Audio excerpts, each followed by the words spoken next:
10, 9, 8, 7, 6, 5, 4, 3, 2, 1.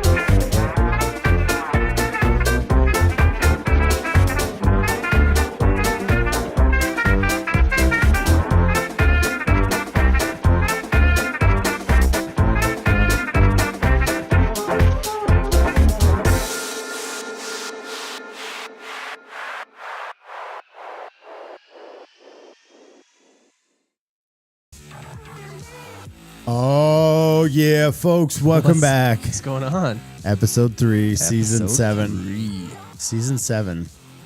In French, they say set. Set. The hook. Yeah. Oh, look at you. Yeah. Look at you. Double Rossing it over there. Hot Ross. Hot Ross. Double Bob's, Bobby Ross, and Timmy Ross. Timmy Ross. There's no accidents or mistakes. There's just happy accidents, and that will be the theme of the first fly tonight, called the Film Critic. But because you guys got here first, we're going to play a little game. Oh, let's go. We're going to start this party getting your fingers warmed up. And I don't think it knows how to count. It's like all over the place. I shuffled them. Oh, I shuffled the characters.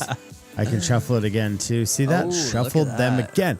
All right, see, Josh has got it here, folks. This is what we call... I can't remember the freaking word. I was like, this could be good because he It's doesn't know what he's good. going to say. You don't know me. Man. What do you call it when it's on your... You guys have to monitor yourself. Honor system. Honor system. There it is. Okay, folks, this start of the show here is called the honor system. It's an honor that you're on the system here. And if you're just tuning in and you're new, don't leave. Trust me, we're going to tie some flies tonight. But this, folks, is getting your fingers warm, because what we do have is a bit of an accident on a thumb last week. And so I thought you guys need to warm up your fingers before you get into tying some flies and ripping on the comments. But what you got to do is you just got to pick a number, and it's the honor system. Okay, I don't have the wherewithal to run through all of these comments as they keep flying in here. And what I need you guys to do is pick a number. Okay, it's a 20-second race, and it's all random. You can pick a number, put it in the comments. The honor system is, if your guy wins, if your number wins, we're gonna go to the next round, and we're gonna keep just doing this quick. Throw in your numbers Until there's only one left. until there's only one left. And what does that person get? Absolutely nothing except bragging rights. Bragging rights. Bragging rights are better than anything. Bragging rights that we will figure out a theme to this start of the show, and then you can say for the rest of the year that you won this, what we don't know yet. So anyways, get your bets placed. The honor system is here, and we'll not be going back into the comments to check out who won, but let's go. First race is upon us. What's your number? I'm going to go with number 4. All right, I'm 7. 4. 7. Write that down just so I don't forget. And Tim is 7. All Well, right, actually, I'm just going to keep my number in my head, and then I'll let you know at the end. What? No, that's cheating. It's called the honor system. Okay, All right, okay. totally random events, and we're Let's off go. to the races. Here we go, folks. I got number 4, Come on, and 7. I have nothing it's to not do good. with this, but I do 9. like Look the at him number go. 4. 9's he's up there. pulling out. 9's up there. Oh, my guy is. Oh, wait. not doing well. Oh, Number 4's 4. coming. Look at 4. No. 4's Oh, there it is. No way. No way. Oh, my goodness. Well, I'm out. Oh. All right, who picked number 8? All right. If you pick number 8, which we can kind of scroll through. Oh, PE teacher, George Norton. Anyways, it is the honor system. If you picked it and you didn't write it down, it doesn't matter. It's totally up to you guys, because Flash didn't let you down. And I didn't even see that. so we're going to go for a race again, and we're going to shuffle the characters just in case you got addicted to a character. It's more about the number. And if you're on to the next round, put your numbers in. Betting round 2, let's go. Tim, we didn't make it. I But know, but I'm still picking. I'm going. yeah, you could still pick, Number 1. but we're only going to do enough rounds to win your number 1. I'm just going to stay with number 4. All right. Let's see it. All right, get your numbers in, guys. This is to warm up your fingers. This is fly tying stretches for the digis. Okay, this is why we're starting off the show like this, because we don't want you guys to pull a finger. Don't do You know what that means? It's smelly. We got a toot or a lie. Yeah, one of the two. We got a toot or a lie. We don't know. All right, the numbers are coming in hot. Infamous neck. Josh is still riding out number 8. Oh, Get look your at him numbers go. in. Get your fingers warm, because fly tying night is that of straight up exercises for your fingers, your digits. And we're going to be tying up the Film Critic dry fly tonight. We're also going to be tying up the Poacher, which as I got into it, I was like, I want some of those this year. I do. Heck yeah. And the Film Critic. I want Yeah. both. So far, Roger Beatty's in the house. And if you are late, you can just throw down a number, because in 5, 4, 3, 2, 1, it's on. All right. Come cheer on. Cheer on your. I'm already. cheer Come on on, your- Spider-Man. Number, Let's go. Look at number 4. Oh, I'm winning. Come no, on. number 4 is me. No, I'm one. 4. I'm We're 4. Here we battling. go. Remember? Battle Oh, Royale. here Oh, comes sick. Come on, Luigi. Mario. Nah, Luigi. I gotta Come go. on. Trip him. Batman's coming in. Look at Batman. Oh, Really? my goodness. Oh, I think 6. nobody got on to the next round. Nobody. Mines were fails, major fails. Nobody got into the next round. Well, All right. that's all right. Got them digis working. We're going to shuffle the characters because, there we go. We got TNL guy, number 9 there. Oh, yeah. There it is. Yeah, we got Steve-O from TNL, number 9. And let's hit it up, folks. If you're still in, I don't know if anybody is, because I don't think anybody chose the last one. Scooter, but he might not have made it in the first round. Anyways, there it is. I had 6. Well, Scooter, if you had 6, you might have won. So, Might have. all right, folks, we're going to give you 10 seconds. Get in your bets, and let's see who's going to take us across the finish line. Luigi is back, we see, and not sure who all the characters are, but I'm going 3. I'm going to stick with number 4. You're brave. Stick with number 4. 4 has to pull through at one point tonight, and I'm here to see it out. So 5, 4, 3, 2, 1, and hit it. Here we go. Last race of the night, folks, and the show goes on. TNL, Thursday Night Live fly tying. We're going to be tying up a couple flies here shortly. We're going to be doing Beer 30 reviews about a couple beers that we chose. Oh, number 9. Oh, he did There it comes again. Steve-O. Come Of course on. he is. He has to be. Come on. Because that's representing TNL Season 7 right there. Still going right. with number You got 9. I know somebody said that. And the absolute most beautiful thing Beautiful. is that. How about your fingers, guys? You guys everybody's good. Their fingers are good. Stretched, Warmed up, ready to limbered, go. stretched. You guys got that going. You got what thread should they throw down? I'm using UTC 70 in black for both flies today. All right, so there you go. Super easy. We're tying up the Film Critic emerger / maybe a cripple, but the Film Critic's going to be tied up first, so you get your packages going. We're going to give a shout out to our sponsors, and we're going to come back and check in with you guys and see what you're drinking and where you're from.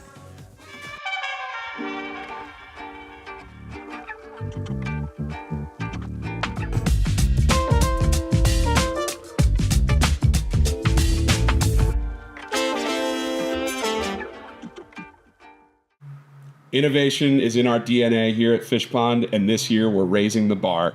From the brand new Storm Shadow line with industry-first weather resistance to new Nomad Net models crafted for any application. Built for every mile, the entire line is crafted for the rugged demands of adventure travel to the ease of everyday angling.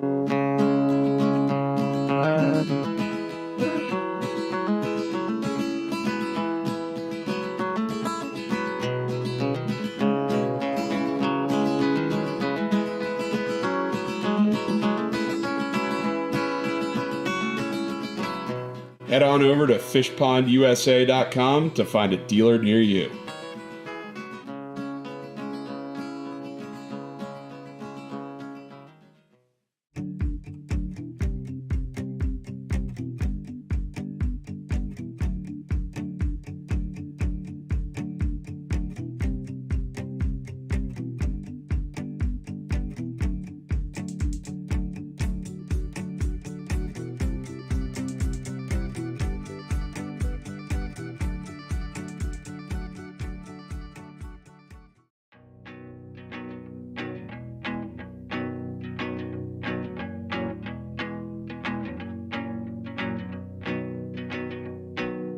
Times and places are all in who you share them with,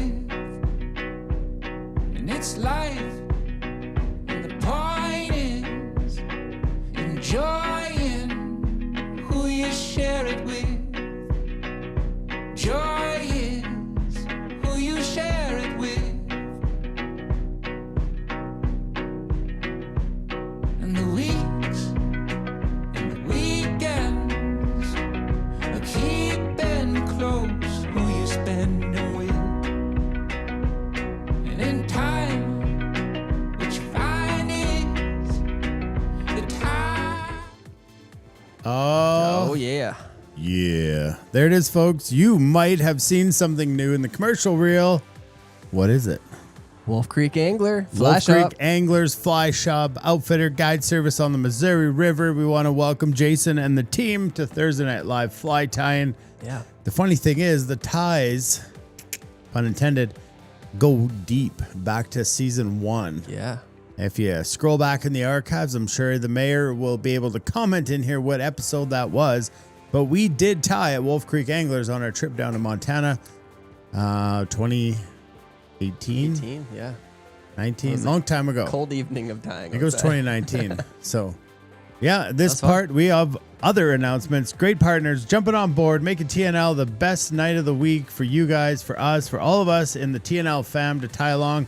If you're new here, well, what we do is we tie some flies. It's kind of a complete system. So you get this. It's totally free. Come join us. Get your free Flyingo cards. Go to our website. Win prizes. Might as well show them what kind of prizes Why do we not? have there. Because our friends over at Grundon's have hooked us up with a couple pieces of clothing, and our friends at Fly Fishing Boat Outfitters, which is us, have hooked you guys up with a whole bunch of awesome tungsten beadhead nymphs. A nice hat from Grundon's, and also in there is I would like to win this prize, so I'm about to buy. Did he say buy? He doesn't have to buy because it's free. Everybody's free. Really awesome hooded sweatshirt from Grundon's. So make sure you're joining us for Flying Out tonight. And there's also this box of tungsten beadhead nymphs, which outstandingly catch a lot of fish. And if you do beat the wizard, you become immune for the rest of the season, because we're throwing in a Captain Clutch sticker to that pile of awesome prizes for you guys. That's got how it works. So Mr. Papes drinking a Four Roses bourbon. If you want to jump in on the whole experience, Tim can show you what we got here for fly tying kits. It's just down to the side of you. Yeah, so right here we have our season 7 kit.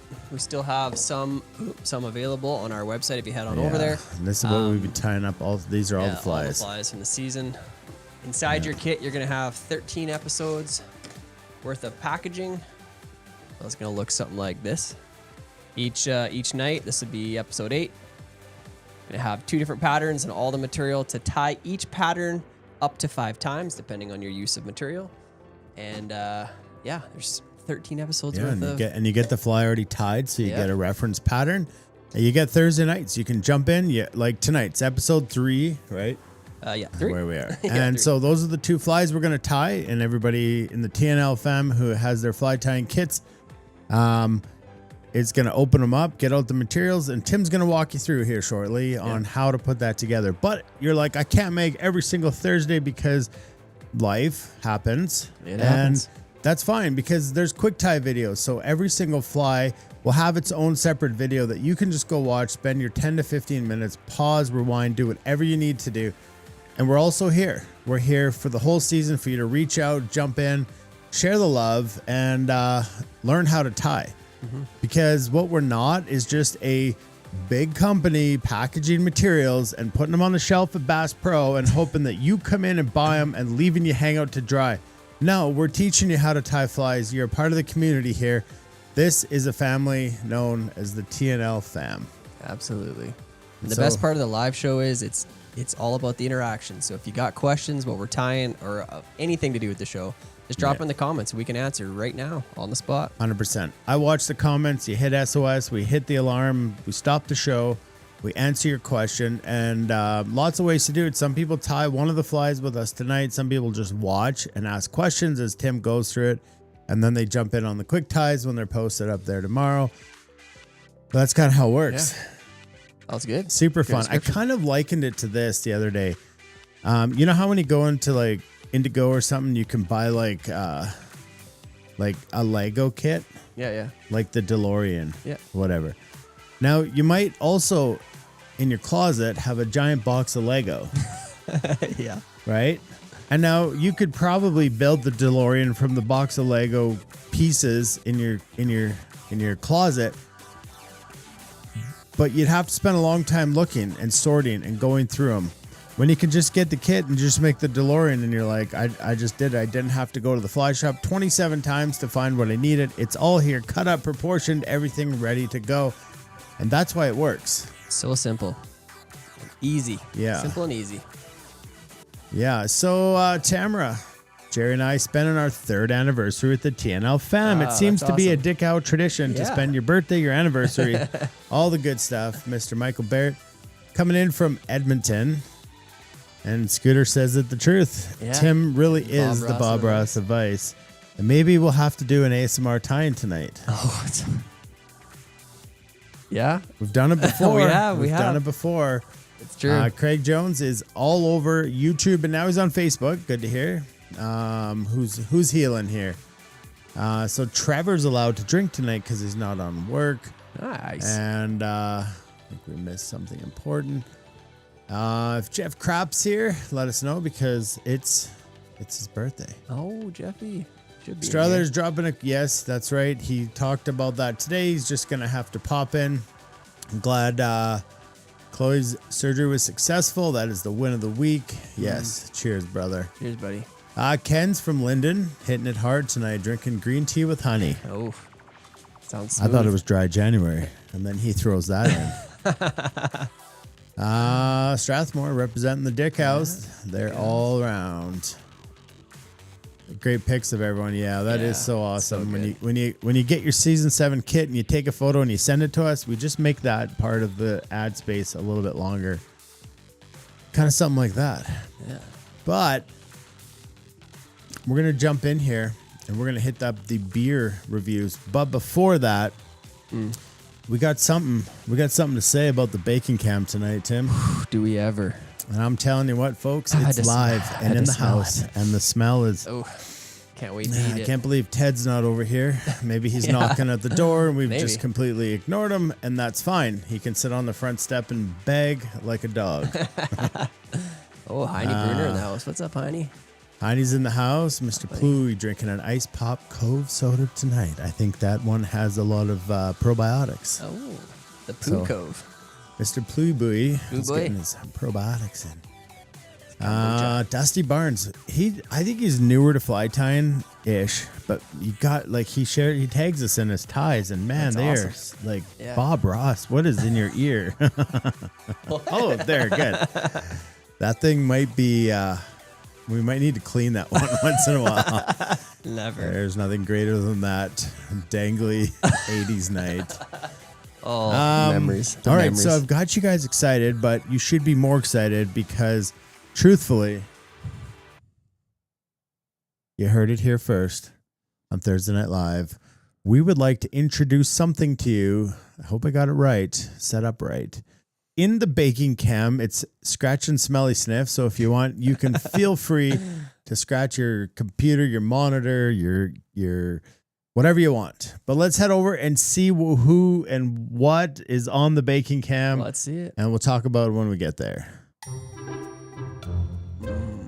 Oh, folks, this isn't just Dana's picture of something in the kitchen. This, my friends, we'd like to introduce you to Black Steak Bakery. And I was put on to Black Steak Bakery by one of the TNL fam, Ted Diedrich. Ted, are you here? Anyways, Maggie Murphy is local to Olds, and she is one incredible baker. And Tim's about to find out. He doesn't know. He's just gonna take my word for it. But yeah, we want to welcome Maggie to the TNL fam, and she's gonna supply us with phenomenal baking every single Thursday to keep this baking cam alive. Well, how do you guys get in on this baking? Well, right now you don't. Okay.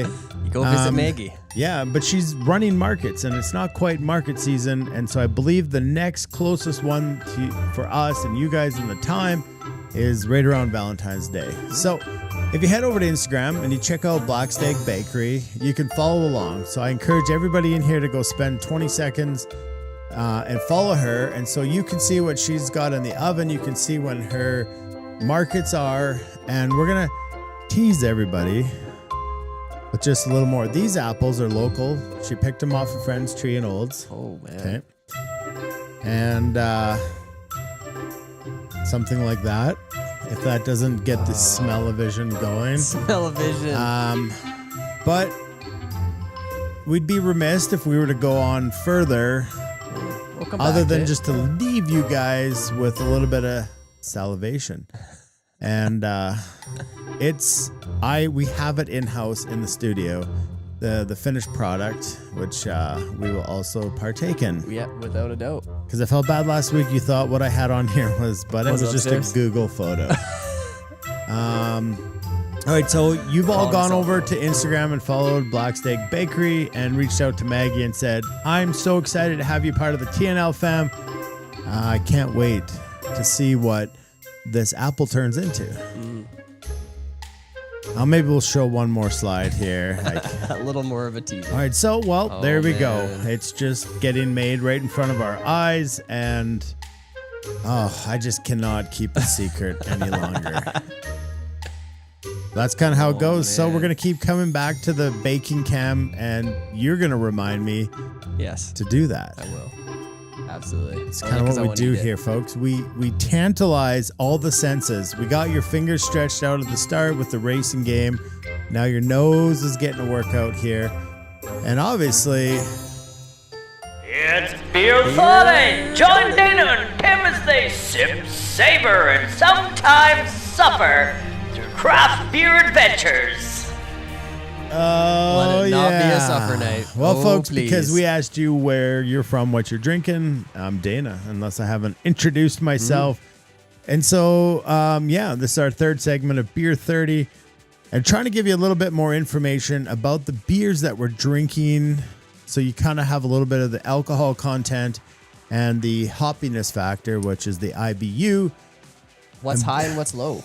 Well, 18's not high. Okay. So I think That's something over in the 40s. You know, Okay. we're not Yeah. we're not wizards. We just have great palates, noses for baking, and so yeah. And what we do here is we just kind of take a drink, And give you an honest opinion. give of you what guys we, an honest opinion like of about it.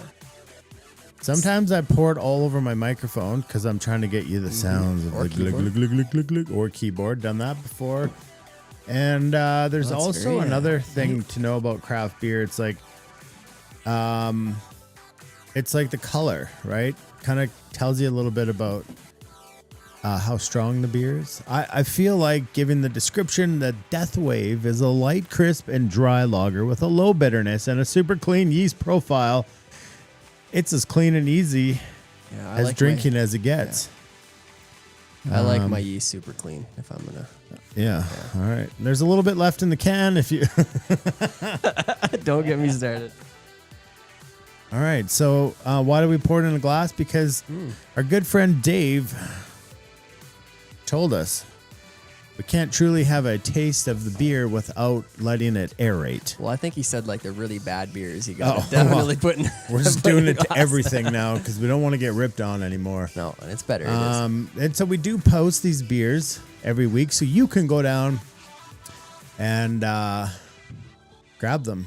Get on it ahead of Try time. them with Try it us. So here we go. Cheers.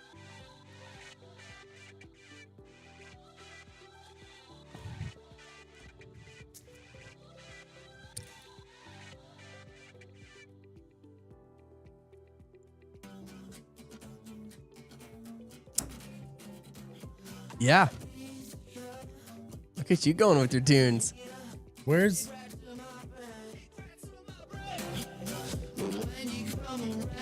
I have my game, folks. Finally. Oh, I'll cheers to that. Jeff, we're in the middle of the scene, but I got some confetti for you later because it is your birthday. So one round of clicks for Jeff. Crap. Crap. I think the F's silent.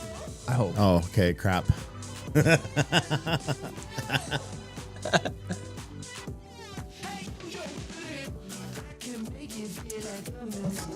That is a very easy to drink beer.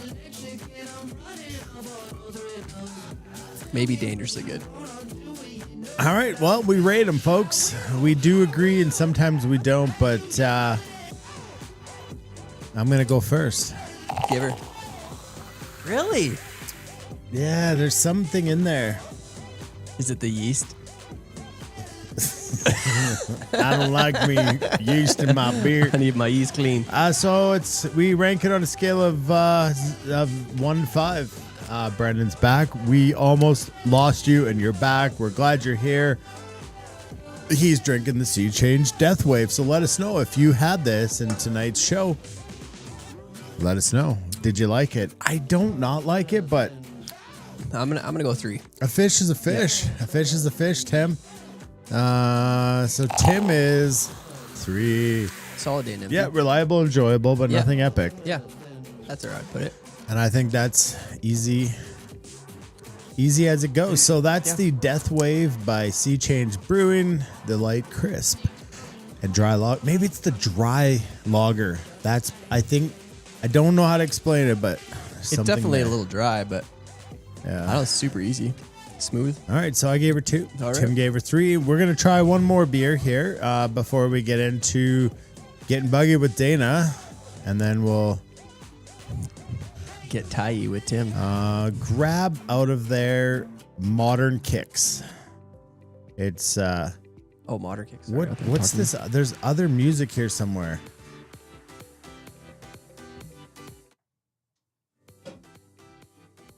I think it's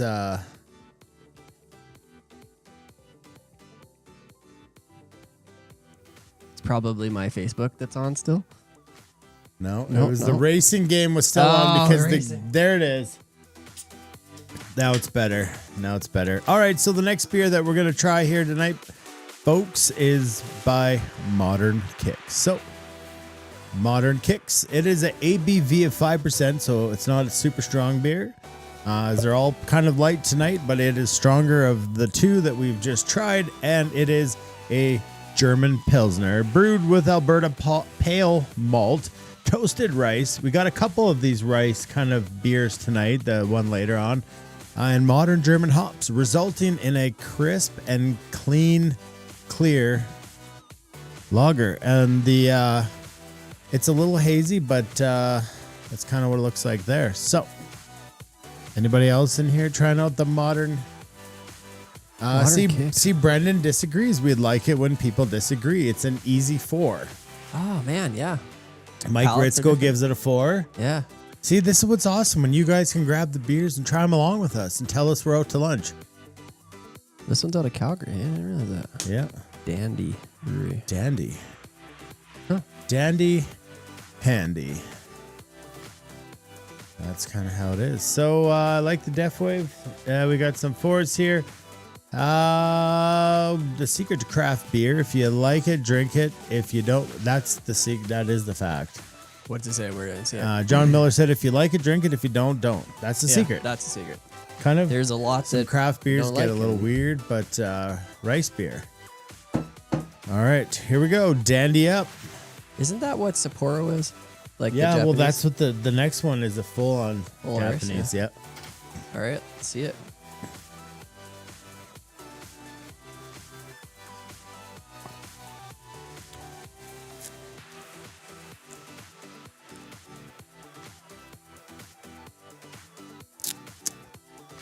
Very similar. Yeah, I'm easy, nothing special, but easy to drink. Very Pilsner, yeah. I think sometimes we're searching for, Yeah. you know, like it's good, but it's Overbrew. yeah, like right, like there's not that extra. When it thing, comes but to the German Pilsner, Yeah. there's something there. You know, little mouthwash. I'm just gonna do it again. We'll do it again. Well, I gave the last one a 3, so I'm gonna go 3 again because I think they're almost the same. I can almost give this one a 3 as well. Yeah, it's good, easy.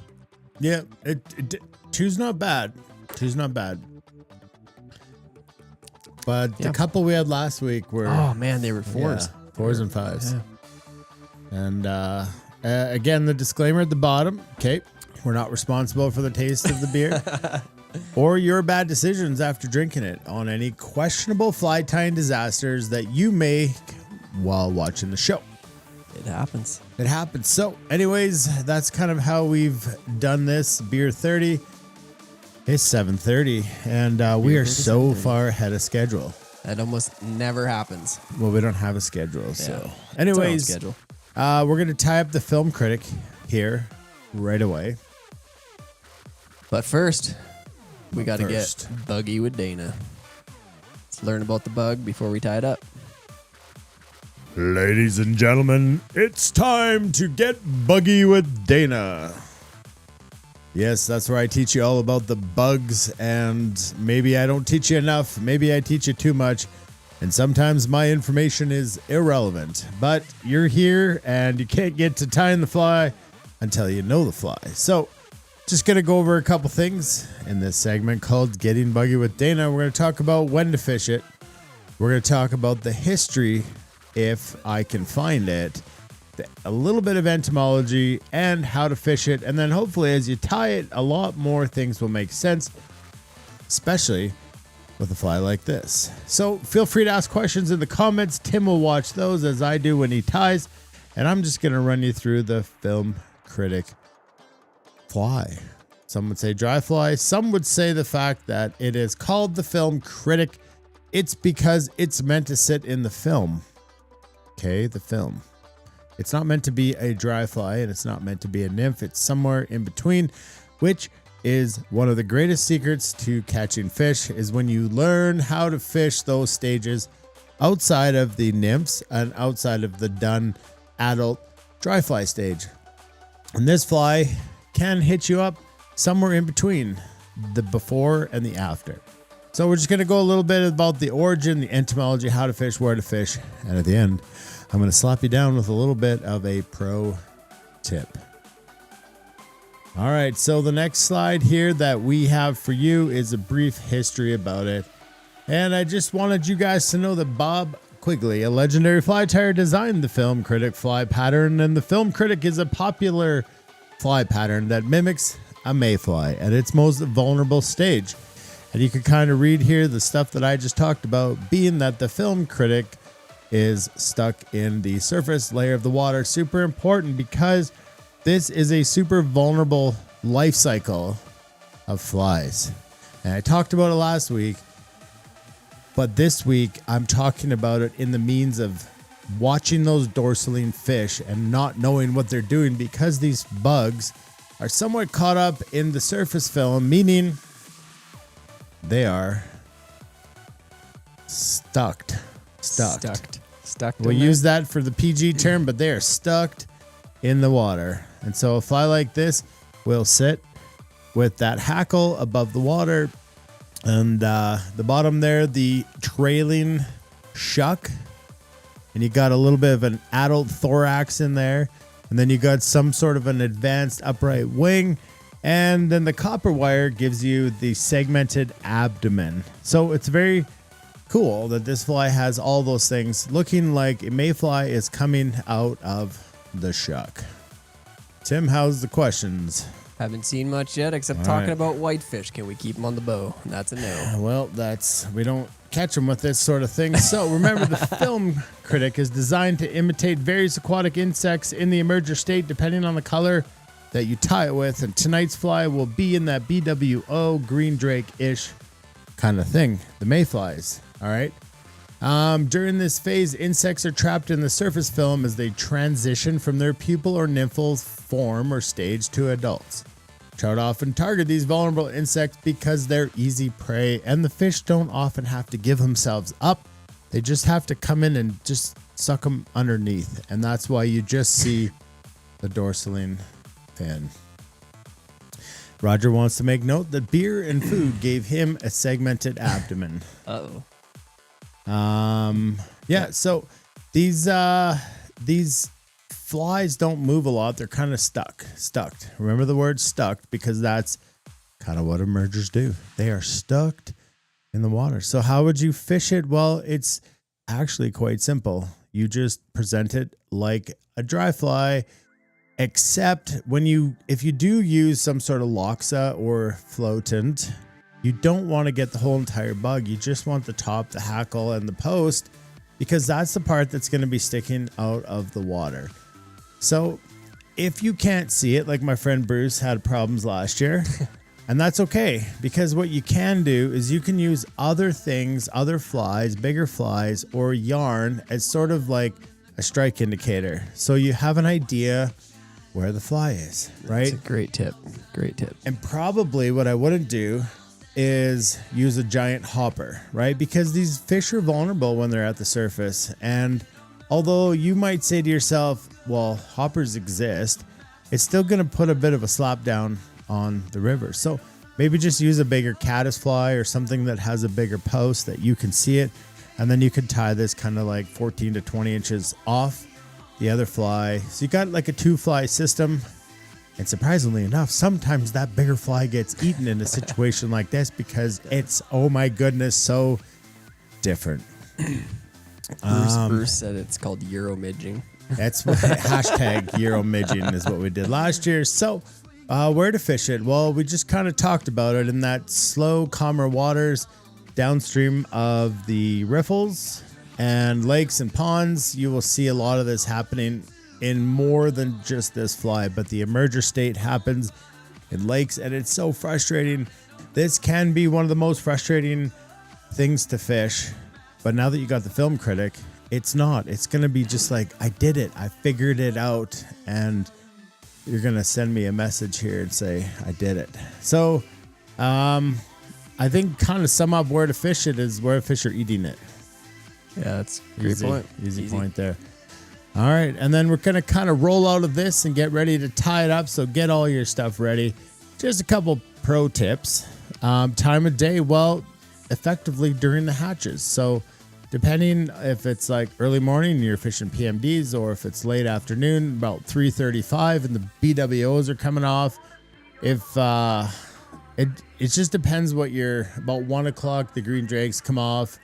So you got to know the hatch that you're going after. Gary's got a good question here. So what would be some good alternative colors? Yellow. Yep. I would do black. Yep. I would do black and a smaller. So the question was, what are alternative colors? Yellow, green, black, and tan. And don't forget the gray, because I don't think fish quite see the gray, just like the parachute Adams. That's why it's one of the best colors of all time. It kind of matches a lot of things. Yeah. And also, I wouldn't negate purple, because it's nothing. A purple Film Critic. Yeah. Wheels are turning. Secret tip there. Yeah. So there we go. We got olive, brown, and gray, which we just talked about. Popular colors, which my slide perfectly answered Gary's question, and he didn't even know it was coming.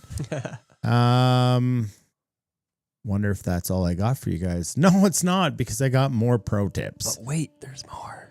Energy efficiency. Okay, surface proximity. The two things that I want you to take out of this is fish don't want to expel a lot of energy to eat.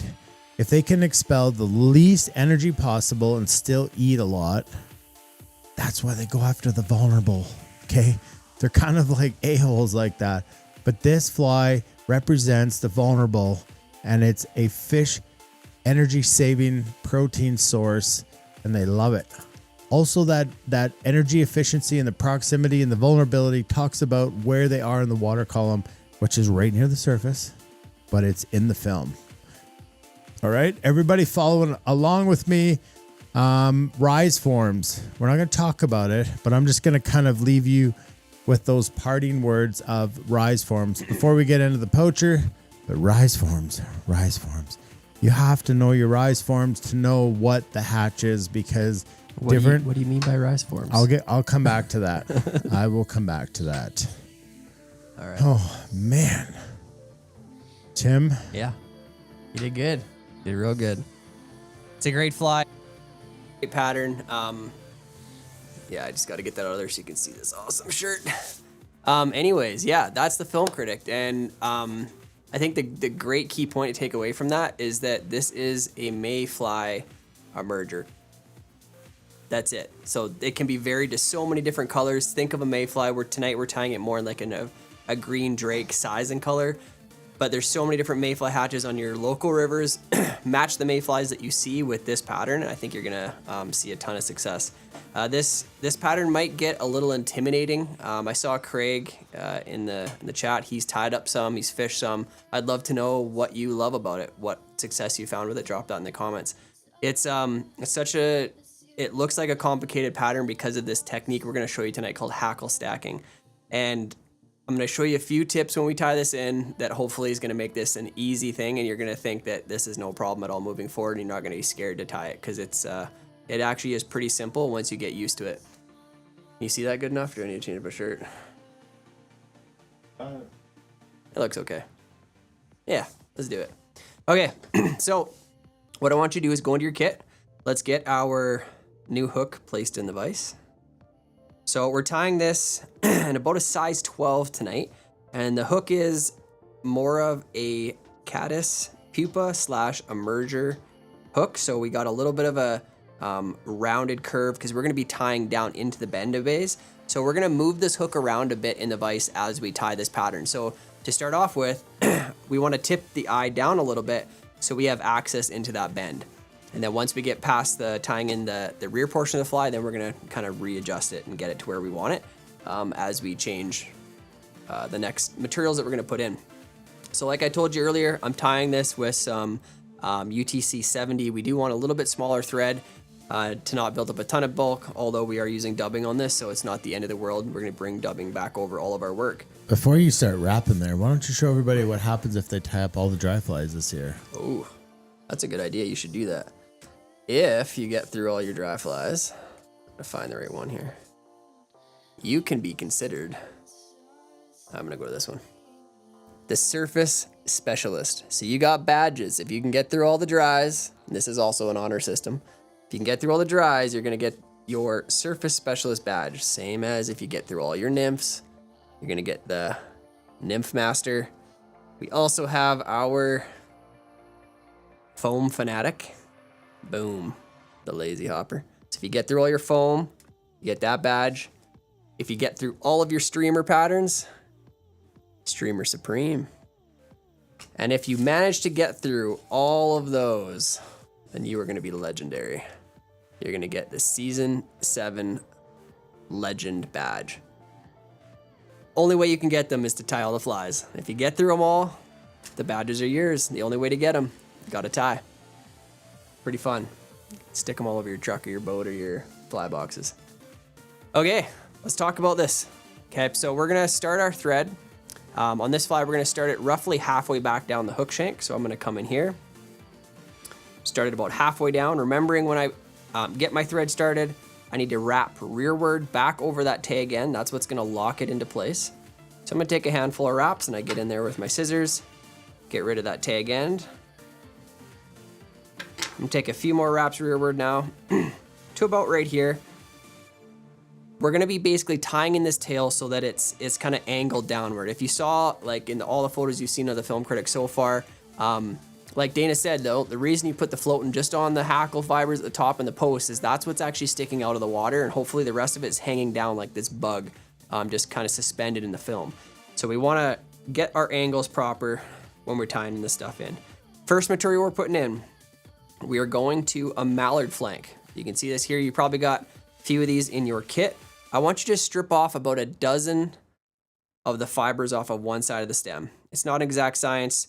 Just grab a clump that looks like a healthy tail, kind of something like that. Maybe grab a couple more. And I'm just gonna hold on and strip them right off the stem. Get rid of those. But I don't wanna let go of this. I wanna make sure that I kind of keep the butt ends together, meaning that my tips are semi-even. Doesn't have to be perfect, but we don't want them to be all over the place either. Now, when I'm measuring a tail for this, I want the tail to kind of hang off the bottom roughly half the hook shank in length. But saying that, it's hard to judge when this is going to be sitting at an angle down. Like once I tie this in, it's kind of disappear into my vise a little bit, kind of like that. So the best thing to do is judge it off up here first, kind of get about half the hook shank in length. Put your finger here roughly. Then my tying point's going to be right here, but I'm still going to take some thread wraps back down it, so it's going to sit a little deeper than you would think. So go a little shorter than you might think on this one, just because it's going to disappear over the bend on you. Now what I'm going to do is I'm going to switch hands. I'm going to hold with my my non-bobbin hand. I want to keep that up right on top of the hook shank. I'm going to give my bobbin a good clockwise spin. It would be counterclockwise for you if you're tying right-handed. I'm going to get a good securing wrap right up on top of the hook shank. And I'm going to kind of hold that tail up and start taking some thread wraps back and down the fly, just to secure that down over the bend slightly. And then I'm gonna let go of them and let them sit down. Take a couple more. We're just trying to keep them together, so some of those fibers will want to like wrap around the edge of the hook, and I don't want them to do that. I want them to stay together kind of in a bunch. And that's good. I like the way that looks. I'm gonna come in here with my scissors and I'm gonna snip out those butts kind of right up here. We don't have to worry about building up any bulk with the butt ends, just because we are bringing dubbing back up the fly. Now the next material we're gonna put in is we're gonna essentially build a shuck. So in your kit, you've got some of this Antron yarn in this orange color, or rusty orange, brownish color. Okay. I want you to basically go to one end, kind of trim it straight the best you can.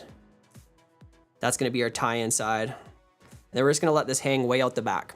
And we're gonna get multiple flies out of this because we actually don't use very much of this material. Now I'm gonna bring my thread back up slightly, kind of to where I tied in the tail initially.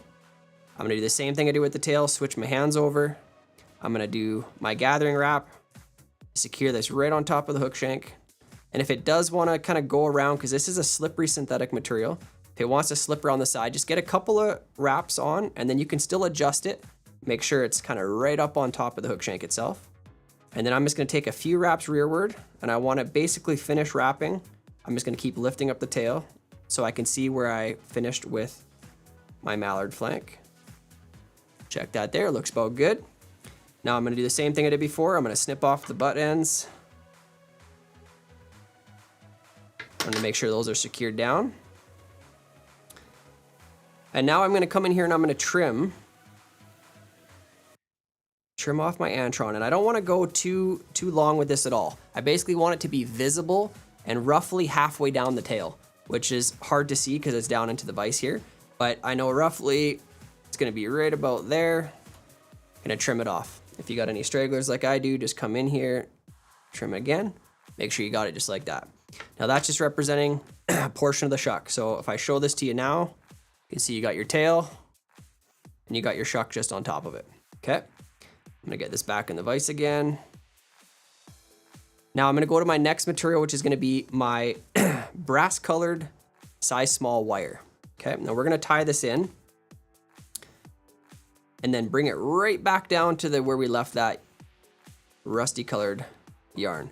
So I'm just tying it in on the near side of the fly towards myself, get the butt locked in, and I'm gonna work this back down right there. Okay, now my thread's gonna stay there because I'm gonna start working a dubbing noodle forward on the fly. Now, at this point, I'm gonna take and reorient my fly so that it's tipped up a little bit more. It's gonna make this next portion of the fly easier to work with. Now, what's important on this fly is we need to kind of gauge some measurements. We don't want to come too far forward towards the eye. I need to leave myself basically at least a quarter of the overall hook shank in length. So I'll show you once I bring this forward where I'm going to leave it, but it's going to be roughly 2 eye lengths behind the eye is what I need to leave for space. And that's where the whole hackle stacking portion and the thorax of the fly is going to be built. It's going to be right up at that front section, but I can't crowd it. Otherwise, I'm not going to have room to do what I need to do.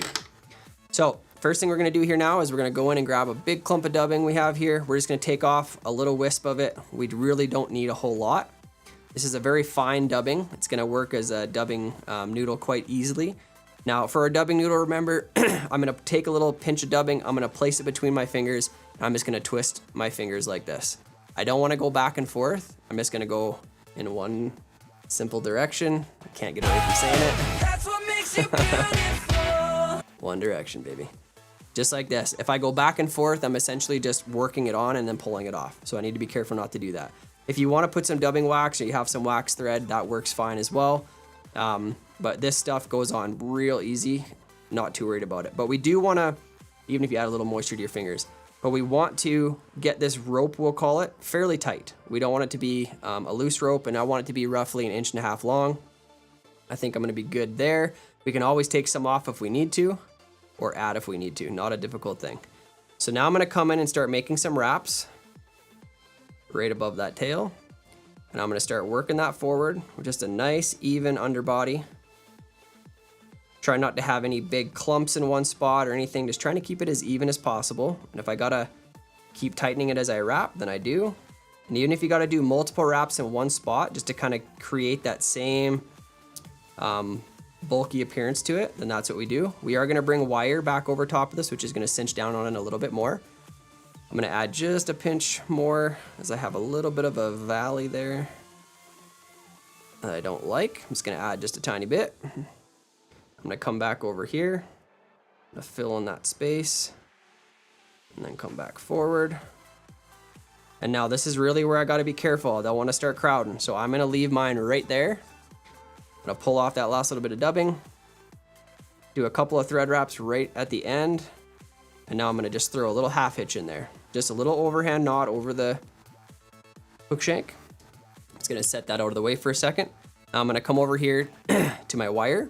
I'm just going to do some nice, evenly spaced open wraps as I come up. This is creating some segmentation in the back end of the fly. And as you can see, it kind of pinches some of that dubbing down, which is totally fine. And when I get to where I left my thread, I'm going to bring that back over. And as always, when securing material, we got to do a thread wrap behind and a thread wrap in front. And I want to do that twice on each material that I'm going to basically secure off, behind and in front. Now with this really small wire, this is really easy to what we call helicopter off. So all I'm going to do is pinch it, start helicopter motion, and it's going to pop right off there, no problem. Okay, so we've got our dubbing on, we've got our wire on.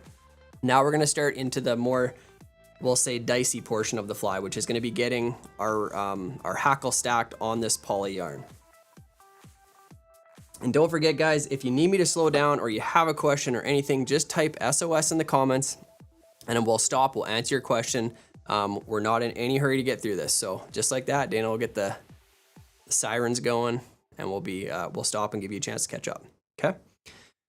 You're going to go in and grab your white poly yarn or your wing material or your post material. Okay, so it'd be very similar post material that we would use if we were tying like a parachute Adams or something like that. I think this is a good place to just hold on and let everybody catch up. Sure thing. Let's do it. Because let's see some more. We got to check in and see how our, what appears to be a apple. Have you ever had an apple? An apple? Yeah, I love me some apples. Let's see what's up next. They're literally almost done. I think they are done. Look at that flaky pastry. And I believe that is a hand apple pie. Yeah. Oh, man. I'm all over that. I think they're almost 0 calories. Yeah, that's what I heard. She told me fat-free, calorie-free. Yep. And it's got fruit in it. Butter-free. I don't think there's any butter in the crust. No. I think you can get that crust without using butter. You don't need butter in croissants either. It's just a flaky dough. It's just how it works. Protein. Protein is flaky like that.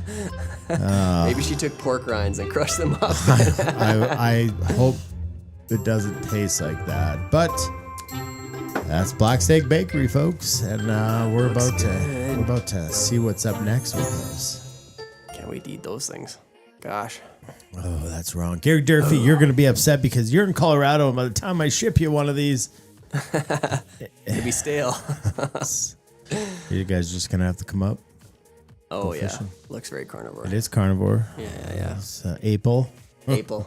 It's the apple vegetable. All right, guys, let's get to the fun part. You got a big long piece of poly yarn. I suggest you leave it long. It's easier to work with when we're doing our stacking of the hackle. I'm gonna come up here. I want to trim this off so it's pretty much a flat end, the best you can. Again, this is a synthetic material, so it's kind of slippery. So when you tie it in, you wanna make sure it's tied in real well. I don't wanna crowd that eye too much, but I am gonna leave it a little long, and I'll show you how I'm gonna pull that back. So again, because I want my thread to jump rearward back against my finger here, what I'm gonna do is for me, left-handed tire, I'm gonna spin my bobbin clockwise. Again, it would be counterclockwise if you are right-handed, and you can see that my thread wants to jump right against my finger and gather that material, which is exactly what we want. I'm gonna take just a couple, maybe 3 wraps right here, and I'm gonna pull back, slide that material back, not so much that it comes out from underneath your thread, but just enough that I can now bind it down right towards the eye, and then I'm gonna lift up so I can see how far back I need to bring it, because I wanna bring it right back against where I left my dubbing. And now once I'm here, it helps to throw a couple of wraps on the back side. It helps the post material want to stand up for you. I'm gonna pull tight on those 2 wraps, do 1 more in front. And if this was short, you would probably see it's just gonna stand straight up, and it's as advantageous. It helps with this next piece that we're gonna go through. So after we've got this tied in, hopefully that's in there and locked in, we're gonna go to our hackle now. And the hackle you have here is a really kind of nice grayish white colored hackle. I want you to leave it long as well. So just as you tie more of these off the same piece of hackle, obviously the hackle is gonna get shorter, it'll get a little bit more difficult to hold. But on your first few, it's nice to have length on your poly yarn and length on this hackle here. Now for tie-in. We're gonna tie this in a little different than we would a traditional post, in that instead of having the underside of the feather, so you got your underside, which is your concave side, and you've got your shiny side, which is the top side. Normally when we tie in a post, we would tie it so that the underside is pointed up. This time we're gonna tie it in opposite. So we're gonna tie with the shiny side, the shiny side is gonna be pointed towards yourself or pointed on top. And then what that's gonna do is when you see how we wrap this hackle around our poly yarn and we fold it back over, it's gonna actually help all of that stand up in a way that looks a little more realistic and gives more floatability to this fly. But for tie-in purposes, what I want you to do is to come down to the very end of the feather, and I want you to pull on those fibers. I don't want you to tear them off. I want you to try this with me. So we're just gonna pull them so that they're kind of standing up. And now I'm gonna come in here and I'm just gonna trim off a few fibers on each side. I can miss the stem. So you see what that did there? When it left these little barbs, those little barbs actually really help to hold the feather in place when you're tying it in. It gives an extra grab point. Your thread's gonna slide right in between one of those, and it's just gonna help with the durability of holding it in place.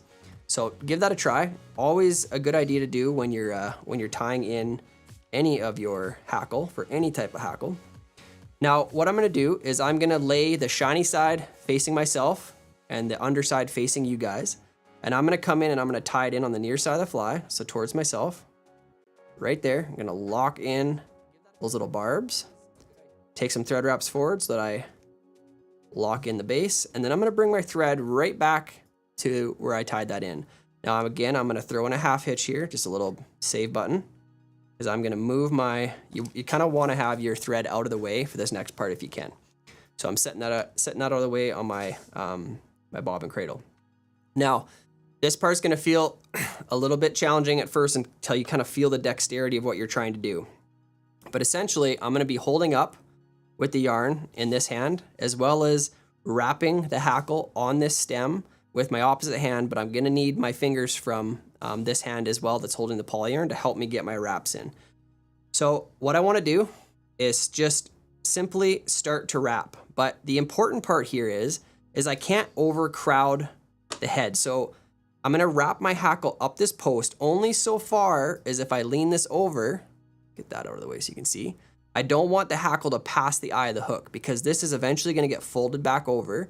And if I have hackle way up here, there's not going to be room for it on this fly. So as I start to wrap this hackle, it's important that I don't overdo it and go too far. So I'm just going to start to wrap. Just do your best. You're going to hold up on that post. We're basically just trying to drive a whole ton of wraps right near the base and then kind of start working it up the poly yarn as well for sure.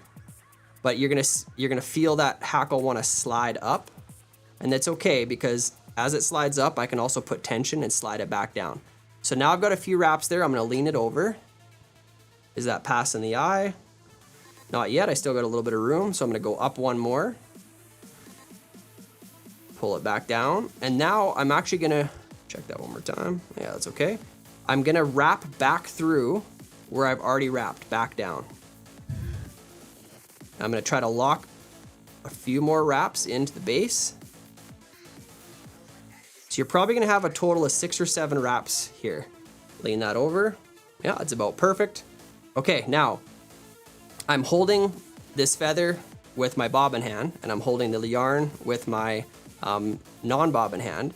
Now what I want to do is pull back on that poly yarn, and I want to grab all of that feather, except for the feather itself I'm going to leave out in front, but all the hackle pieces I've pulled back. I can let it go, bring my thread back in, and I'm going to just get my thread back up against that poly yarn, and I'm going to lay that feather down, and I'm just going to secure it right there, right on top of the hook shank. Now that feather's a little long, it's kind of getting in the way, but try to get a couple of wraps right here. We're just securing that feather in place. Try to pull it around the thread. Good. And now that I got a few wraps, I'm keeping lots of tension on my bobbin. I'm gonna let go with this hand. So now you can see all that hackle's trapped and locked on that post. It's not going anywhere. And now I'm gonna pull back on everything and get a few wraps in front of that feather as well. And then I can come in here and trim out the actual hackle feather itself. Now, something I really need you to just like, if you're like me and you like things to look a certain way, just let go of that feeling for a little bit here, because this fly is meant to look grungy. It's not supposed to look super good in the sense that the hackle's perfectly wrapped and it's gonna look epic that way. We're trying to make a super buggy looking, very floatable fly. And how we're establishing that with this style of tying it in is by just putting lots of random wraps on this post. So don't worry right now what that's really looking like. And if you got some extra pieces of stuff way up by the eye, you can go ahead and trim those out. But other than that, don't get crazy. Don't trim any more out because we're gonna use all of that hackle fiber to make this fly look real good. So from here, now this is kind of back out of the way, I'm gonna add some more dubbing. So we're building the thorax of the fly. So the front portion of the fly where eventually the legs are all gonna come out of, it's bulkier than the rest of the fly. So we're gonna put a little decent amount of dubbing up front here. We're gonna do that same dubbing noodle. It's gonna be shorter because we don't have as much hook to cover, but I'm still gonna put a decent amount of dubbing on that thread. And once I got that in there, I'm gonna pull back on these fibers so I can see what I'm doing, and I wanna start those wraps right up against where I tied off that feather, and I'm gonna work them forward. I'm gonna put one more back here, a little bit extra bulk, and I'm gonna come right up to the head. I'm gonna finish with my thread, basically right behind the eye. So hopefully you're left with something that looks like that right now. Okay, so I've got that dubbing up against all that hackle. Again, this is all gonna come back into play in just a second here, but I just needed it out of the way for a half a second. Now, this next little piece, and we are almost through this, guys, and I'm hoping you're with me still on this one. I'm gonna pull forward on this, and I'm gonna kind of over imitate what this is gonna look like. But I'm gonna pull back on all this material. I'm gonna create like almost a little bubble in this antron. I'm gonna place my thread over top of that bubble right behind the eye and tie it off with just 3 wraps, okay? And then from there, I'm actually gonna be pulling down on this and it's gonna stand that hackle up, okay? So again, I need to pull this all out of the way, create a small bubble. This is an over-exaggerated amount. I don't need that much. It's gonna be a small one, but it's gonna leave a little bit of space here for me to work with. So I've pulled back, I've laid my thread down. I'm gonna come up over top. I'm just gonna get a securing wrap. I'm gonna do 2 more. let my bobbin hang, pull up on this. Now don't go trimming this out yet because we are going to use this still in the fly. But what this is left with now is if you see this. So I've got this bubble standing up. I'm going to pull some tension on my thread so that I know that's not going to come off. And then I'm just going to start to pull down on that antron, and look what that does. It stands all that hackle up top, which is where we want it. The hackle in this fly is not meant to be below the edge of the fly itself. It's meant to be right up on top. Ren says goodnight. Good night, Ren. Love you, buddy. Get some sleep. Sorry, I couldn't say goodnight to you tonight. So I've got tension on my thread. I've pulled that down so it's fairly snug. I'll show you what the top of this looks like. Okay, right now. That should have stood up all of that hackle for you. And you see how it looks messy, but it looks uniform. And that's the key, is don't overthink it at the start, because we're gonna get there once we do this little technique. So now that I've got this here, I wanna lift up on that antron yarn. I'm gonna pull everything back again, and I'm gonna drive some wraps right in front of it. And this is where we're gonna finish the fly. Now you can go ahead and whip finish here. I'm gonna use my half hitch tool because I know I'm gonna add some resin here. I'm gonna lay my half hitch tool, a couple of wraps over the eye, slide that off, do it again. And now I'm gonna go ahead and get rid of my thread so it's out of the way. Now we still have to make a cut on this antron. I'm gonna pull that back up over here. So we wanna cut this so that we basically, the first thing we'll do is we'll basically take all of this hackle, and I'm gonna put my thumb on top. Now I'm gonna kind of flatten it out. We don't want it standing straight up over the fly. We want it actually kind of flat like a pancake out the edges of the fly. Okay, so it's gonna look something like this. And if you've got any pieces that are like sticking straight down, I've got a couple. I'll trim those ones out. But other than that, as long as it's above the edge of the hook, that's where we want them to be. So leave those guys in place and just get the ones out that might look like they're leaning down a little bit too far. There's still a couple more here that are a little driving me crazy. But other than that, we want it just to look like that. Look messy, put a thumb on it, flatten that out a bit, and all of that is just gonna help the floatability of the fly. Now, when I lift this up, I wanna trim this off basically like 2 hook eyes in length above the hook eye itself.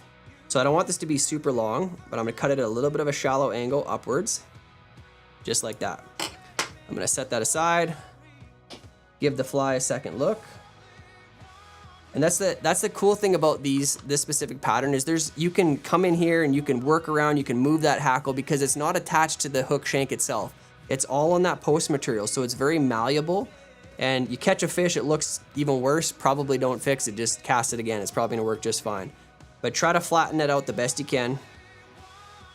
Now the last thing I'm gonna do is I'm gonna flip it upside down. I'm gonna come in here with my Solares bone dry. I'm just gonna put a tiny dab right on my thread wraps below the eye on the underside. Right there. Gonna hit it with my light. Rosina should show up and show herself if she's ready. Gonna cure that for 3 to 5 seconds. Oh, there she is. She never fails. Oh yeah, even when she's not ready, I say get ready. Get to the scene. Like she's standing on it. I know. That hackle's so good, she can stand on it. And there you go, guys. That's the Film Critic. Now I'm gonna pop this up out of here for a second so you can kind of get a little better look at the overall fly. Give me 1 sec.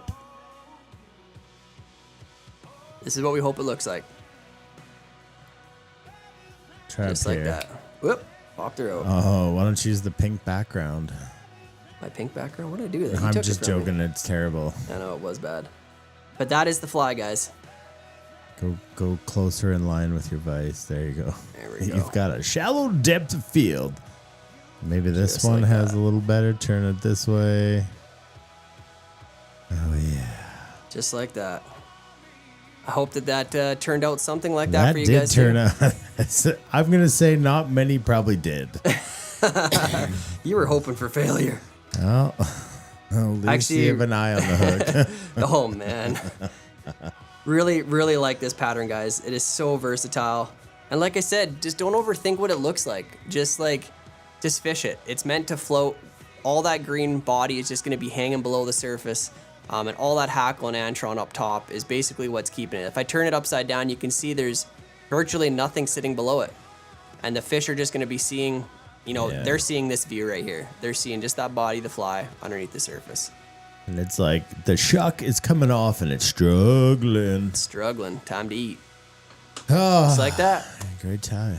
Great job. Thank you. Hot in here. Hot. We should open up the door. Oh, I'm going to.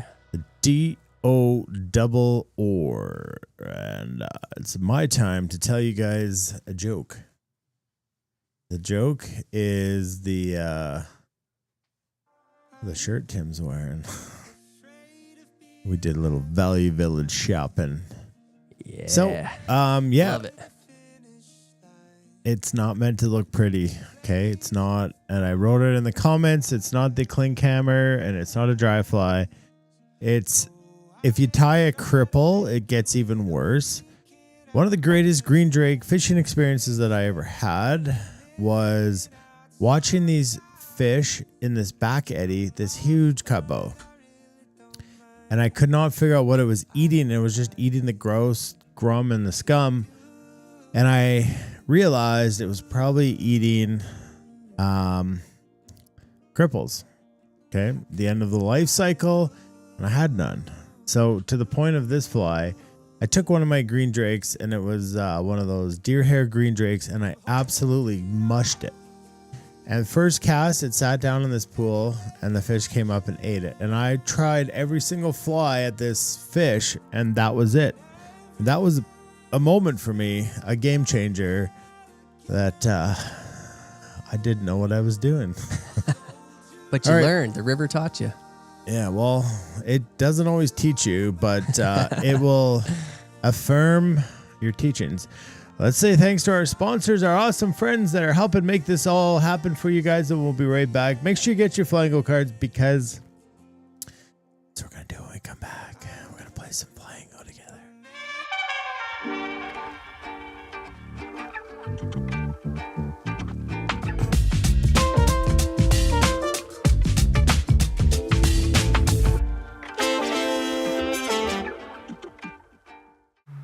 Innovation is in our DNA here at Fish Pond, and this year we're raising the bar.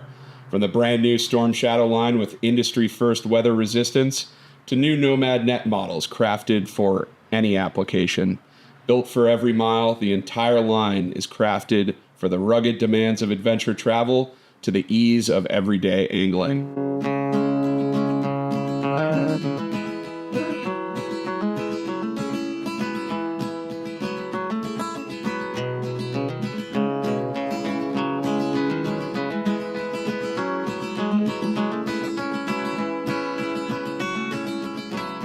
Head on over to fishpondusa.com to find a dealer near you.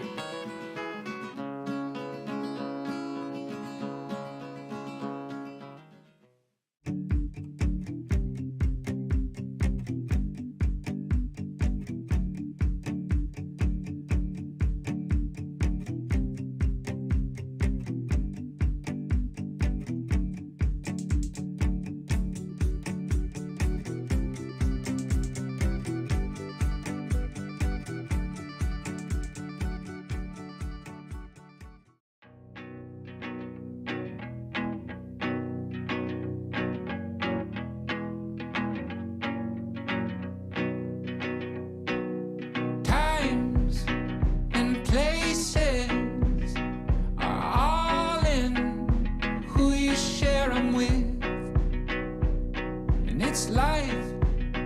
And the point is enjoying who you share it with. Joy is who you share it with. And the weeks and the weekends are keeping close who you spend them with. And in time, what you find is the time. It's Beer Friday! Join Dana and Tim as they sip, savor, and sometimes suffer through craft beer adventures. Well, We're 2 for 2 so far. Well, No suffering. we got thirsty. We said flamingo, but we got thirsty. Yeah, let's fix that. Summertime love, Tim. Summertime All right, so love. up next is No. We need to take a second here and just acknowledge Dana's music abilities tonight. They've been off the charts, bro. No pun intended. I can throw confetti down if you guys. Yeah, please. I mean, you deserve it. Actually, what I think they were was mind blown. Your mind is blown. So You're blown. mesmerized with my ability to actually go and find music. Good music. Yeah. It won't last forever, folks. Just like this beer we're about to try from Old Beautiful. This beer was a collab between Old Beautiful and Shokunin. It's a Japanese restaurant in Mission, which is a community in Calgary. It contains a large portion of rice, which gives it a unique silky mouthfeel. Ooh, I like silky I'm mouth. I'm down for that. I like silky mouth over yeasty mouth, for sure. Mouthfeel. Describe it as a mouthfeel, folks. I'm interested to try this now. We're almost a 5 senses show. Visually stimulating. Yeah. This is the palate of the mouth, ear, nose, and mouth. What's the other senses? And then your eyes with the baking from Maggie's wonderful, magical desserts that are about to come from Black Stag Bakery. You guys all went and followed her on Instagram. I hope so. I sure hope so. And Okami Kasu. And the most noteworthy part of this beer is the inclusion of sake kasu, the rice left over from sake production, which contributes a boozy, creamy uptown funk to the beer's finish. Another approachable, easy drinker that pairs well with the Japanese cuisine. Interesting. So, as we do, if anybody in here has gotten themselves into some Old Beautiful Okami Kasu, time to pour. I do enjoy Terry's comment here. He said, well, mine certainly looks crippled. Blind too, with the eye glued shut. Nice work, Terry. It's supposed to look ugly. So I'm There's not some head known on for my that. pores. Well, I thought if you're going to get that silky mouthfeel, you might as well have some. We got to silk it through the foam first. Yeah. Well, that's- Ken was, Impressive. yeah, ripping on. This is my favorite. Look at the camera. My arms grow when they go across. I just want to acknowledge his pouring technique here. Yeah. Yeah, that's. I got So, a little bit of beer in there. It'll come down. Yeah, just got to give it time. We'll suck it through the foam. It's how it's supposed to be poured, I heard. Yeah. Ken told me he's a pour connoisseur. Is a 2 in my world. All right, Ritzko's already thrown Ritzko's down. already out. We got preconceived ideas. Don't ruin this for us. Ready? It's a lot of foam. Smell was a 2.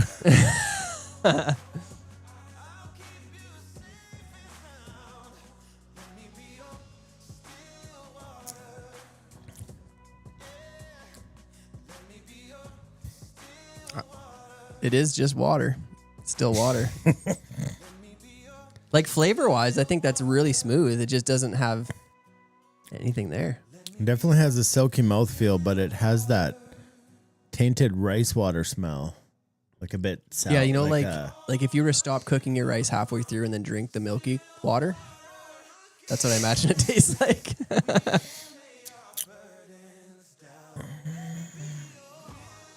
Well, well, I might as well stay on the 2 train. 222.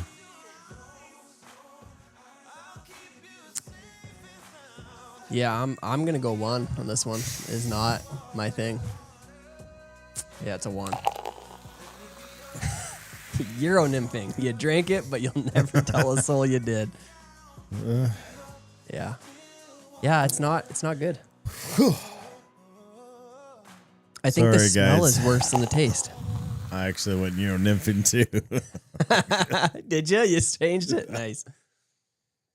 Yeah, well, it's not for everyone. That's okay. Maybe somebody loves it. It's not like Bud Light. It just has a very... I don't know. It's milky, creamy, stale water taste. Like, it tastes like old dishwater. I don't know. I'm being kind of a little judgy. Hey, pallets are different. Yeah, Ritzko was good on that. Yeah, you nailed it. All right. Just going to make sure that the bingo game is loaded. Loaded. We just got to make sure it's loaded. And you guys need to come play bingo. Remember, I had all this. Is this going to work? Yes, it will. Of course it will. All right. This is the time of the day. One line anywhere. If you don't have your bingo card, it's right there. Go get it. If you don't have your bingo card, you're going to want to get one. But the fact is, I just threw out, bam, 6 calls in a row. Oh, man, you're trying to get somebody on the first go here. If you do get the winner, you say bingo. You're going to have a card ID. You're going to throw that in there. And you're going to say which call. So see how it says call 6, half pint streamer? You're going to say bingo card, blah, blah. Call 6, because there can be tiebreakers, and we have a tiebreaker machine here, which is has the ability to do tiebreakers. Yeah, and then kind of go from there. Got lots of ways to break the tie, break your heart, and ask yourself the question: my oh my, my oh my. Brendan says making that death wave become a 5. Yes. Yeah, touche. What I do know. We still have one from last week that was a high on the list. Which one was it? You don't have to drink that. I go rinse them out. We'll do this. I'll pour it. I can get through it, but...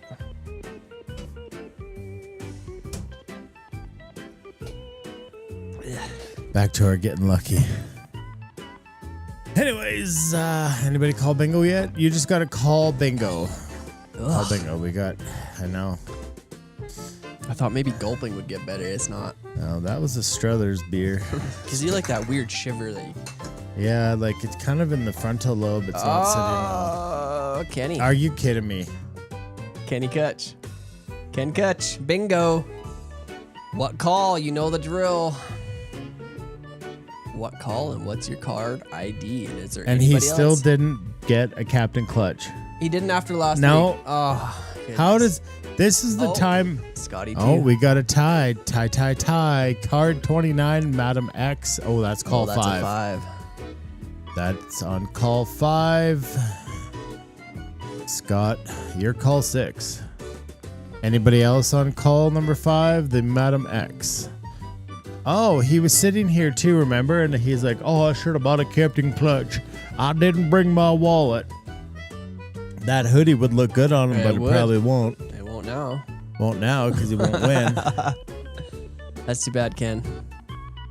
Well, No. we were talking like it's impossible to win, but he's got a good That's chance. twice. Remember, who was it a couple years ago? They rolled the wizard twice. They won twice in a row, and they rolled the wizard twice.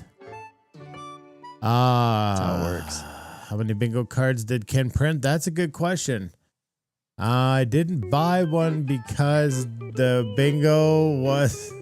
Because the DeLorean isn't in the prizes. Well, that's a good point. That's a good point. All right. Well, let us... Nobody else got the bingo. Nobody else got the bingo. It's just this guy. How many cards did he print? I don't know. It's really starting to piss me off here. And that, my friends, is time to head over and see the twist to the game Flying Go. Oh, nasty twist. Where I hope he gets crushed. I'm going to go fix the Ken, game. I'm cheering for you, man. Just pick the right number. All right, let's head forth into the doors of doom. The doors of... Dude, why do I always get this voice? Well, Tim. Oh, I got one too! Sucker. Never mind. I have the ability to change it. And quite simply, I will change it. And I think... Oh no, I don't know. There might be some secrets revealed here with the door. Oh look, the Film Critic's here too. He's hanging out. The Film Critic's hanging out with us. Oh, wait. Yeah, nope, the Film Critic's here too. Gotcha! Alright folks, this is the Fish Pond Flying Go Doors of Doom. Doors of Terry's got a circular card. I don't know. But what I want you guys to do, because what the wizard wants, the wizard gets, is on the top of your bingo cards is a website. Go over there and check it out. Our friends at Fish Pond have set up a nice web URL with TNL at the end of it. fishpondusa.com/TNL. Alright, go over there, check it out. Check it out. Be like, I'm here. Ken, Get it? only printed one. Anyways, the truth of the matter is, this week, the doors are a little funky. Oh. And we're gonna need to know maybe a 2020. That was 2020 trip to Montana, and that was a problem because we were headed down to see our friends at Wolf Creek Anglers, and well, COVID. I gotta get this Okami Kasu out of my mouth. Pour that. Give me that beer. I'll pour You it. pour it. Be a good boy. I'm a good boy. All right, folks. Well, our good friend Ken has picked door number 3, and I'm not gonna ask him twice because the cheap mofo sat right there and didn't buy a simple Captain Clutch sticker. If you had a Captain Clutch sticker, we wouldn't even be here right now, but we are here. And I'm gonna open up door number 3, and quite simply, ha! A DeLorean! And it says, nope! Not today, Ken. You thought I was lazy, and I'm not. And I'm not lazy because you got yourself a DeLorean. What is this? Folks, that's what happens here on Captain and the Wizard when we battle each other and you don't buy a Captain Clutch. That's what happens. Wow, Ken, that too is bad, buddy. 2 down the poop. He's 2 for 3. That's crazy. That's never gonna happen again. And if you just would have bought a Captain Clutch, you would have been so happy tonight. And now You're really rubbing not it in. happy. You're really Because rubbing it I in. know, because it's free until you have to go to the Doors of Doom. You remember And when there then was it's no not free. Doors of Doom? So what I felt was I should show everybody where the winning door is, because I just want to make sure everybody knows that it's fair. Okay. And if you were playing along at the start of the night, if you were here on time, I chose number 4. 3 different times to win the race. Did you notice that? I didn't even notice that. Yeah, see? I'm fair. I picked number 4 3 times to win the race, and there it is.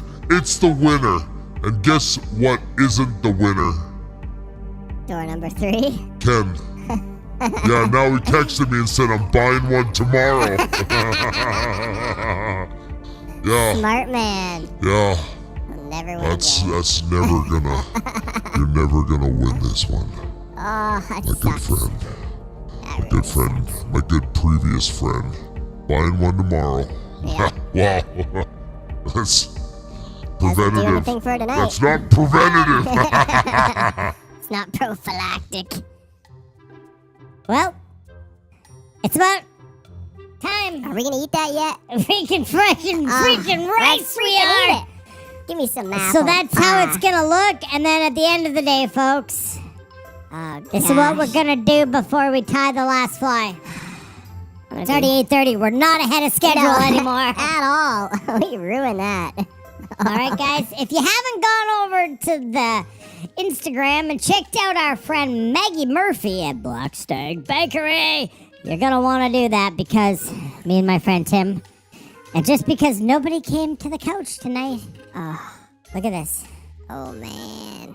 Look at this. Look at this. Golden gracious. She felt bad because one was smaller than the other 2. Yeah. So Ted said he might still be outside begging like a cat. But one of those is for you. I'm taking And this you one. took the little one. It looks so crunchy. We're gonna do what we do best.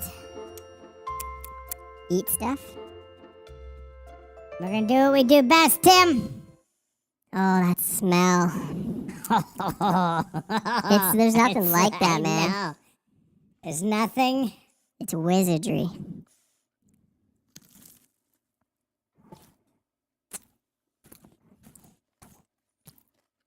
Oh goodness. Okay. That's food for the soul. I'm dancing in here.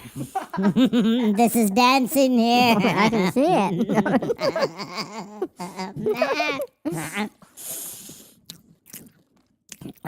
Gosh.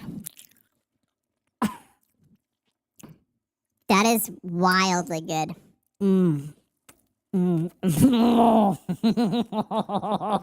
I only just made it to the apple.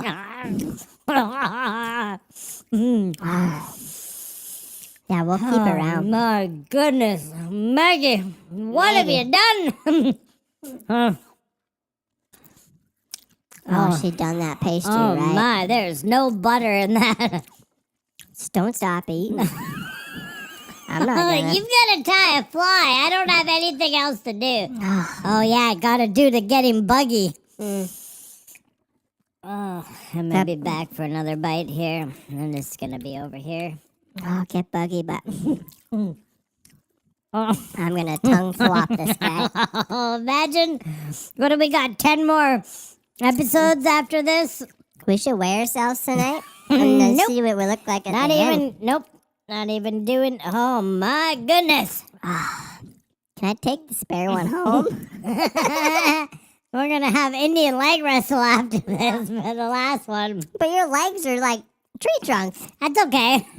I just got big calves. Well, on a scale of old beautiful Okami Kasu, it's not on a scale. We need to rate the baking. Oh wow! 10 plus. Yep. If it was out of 5, it's a wow. I'm not stopping. There's more. That's unreal. I'll get to that, Tim, but we're gonna lose everybody shortly because they're not here to watch us eat. I don't care. They want to tie a fly. Get buggy. Oh yeah, I got stuff to do. Unfortunately, I can't get buggy with this voice, but all right. I think you should. Ken's pretty local, so he's gonna be filling his boots with these. Oh, man. Is it? We're going to be so fat. Fatter. This shirt was a bit snug. It's just a happy accident. I know. It's an extra I forgot. small. That was in the women's small section. I believe it. They All right, love this guy. I gotta shut you up. And take me off of that voice.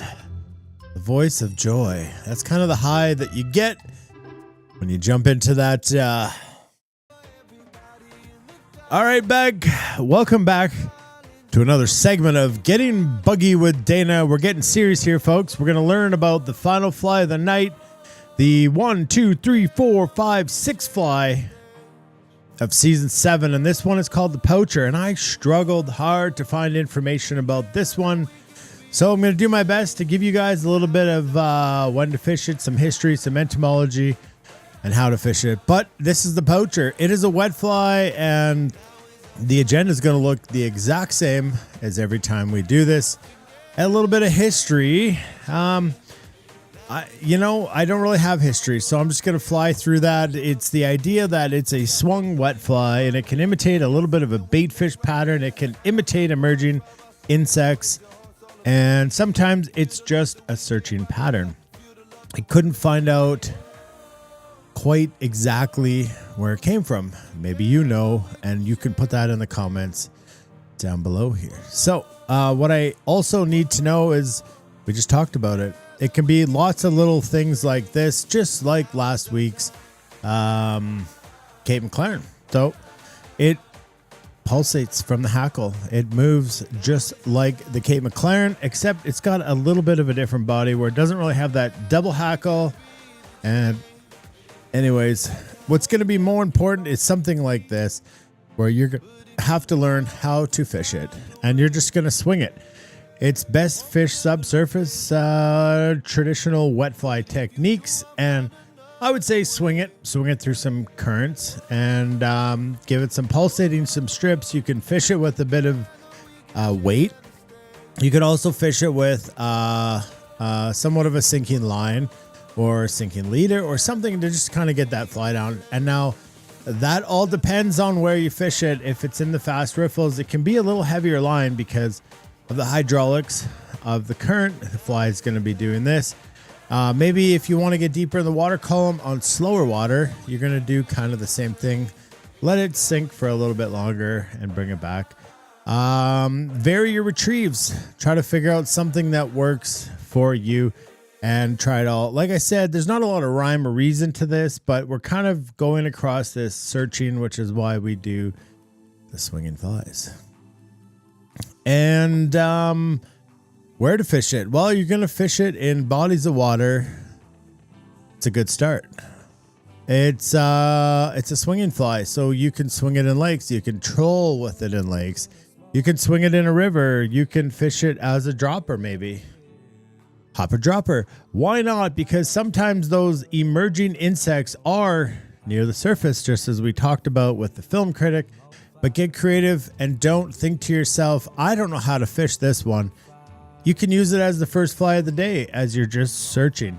You can see a pot of fish and you can swing this through. And that, my friends, might be one of the better tips of the night for the fly known as the poacher. A couple things here. What do you talk about? A 5, a 7 weight? I don't know. If you go to smaller streams and you got some brook trout and you want to use a 3 weight and they're 3 to 5 inches, fill your boots. I could probably use a 5-6 weight on the bow. I feel that's good enough for the fish. It's not so much that the rod needs to match the fly, because the fly isn't really that big. Now you can tie this fly quite a bit bigger. It's up to you. Do you got spooky trout? Maybe you want to use a little bit longer of a leader. I wouldn't geek out about that because ultimately it's a swung fly and it's not really going to be spooky that much. We're trying to attract fish with this, right? So that assassination, the creep, what am I looking for? The stealthy attack isn't really going to be something that this fly needs to be successful.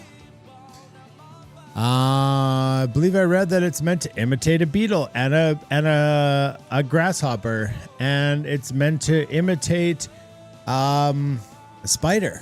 Okay, we talked, somebody wrote it in earlier, I think it was Trout Maharishi, that fish love drowned insects, and this can be a drowned insect. Yes, very much so.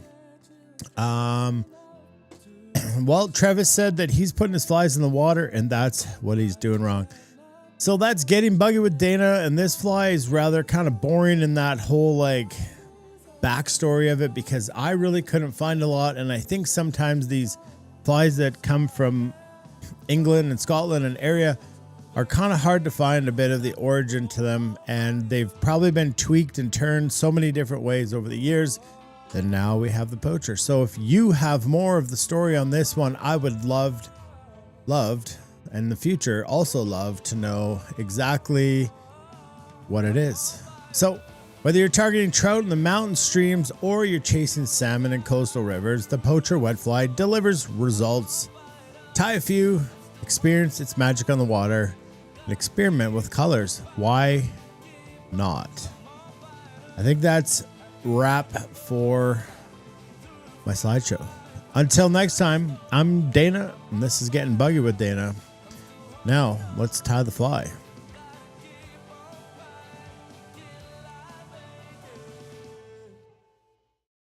All right, guys. That's Getting Buggy with Dana. And this is the bug we're tying up tonight. So, such a good description. I think there's a ton of value in what Dana's doing here. And Getting Buggy with Dana, I think it gives a great description of a lot of the bugs we're going to be tying this year, and applicability and where to use them and all those different types of things. So if you like that, drop it in the comments. Let us know. I mean, it's a new segment we're doing this year, but I think it's extremely valuable. Like Travis said, thanks, Dana. Love that part of the show. It's awesome.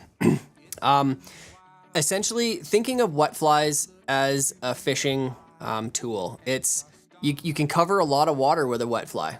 It's not something that's, a dry fly. It's covering one line. You're swinging. Swinging flies, a lot of them originated in Europe. Swinging for Atlantic salmon or for sea trout there.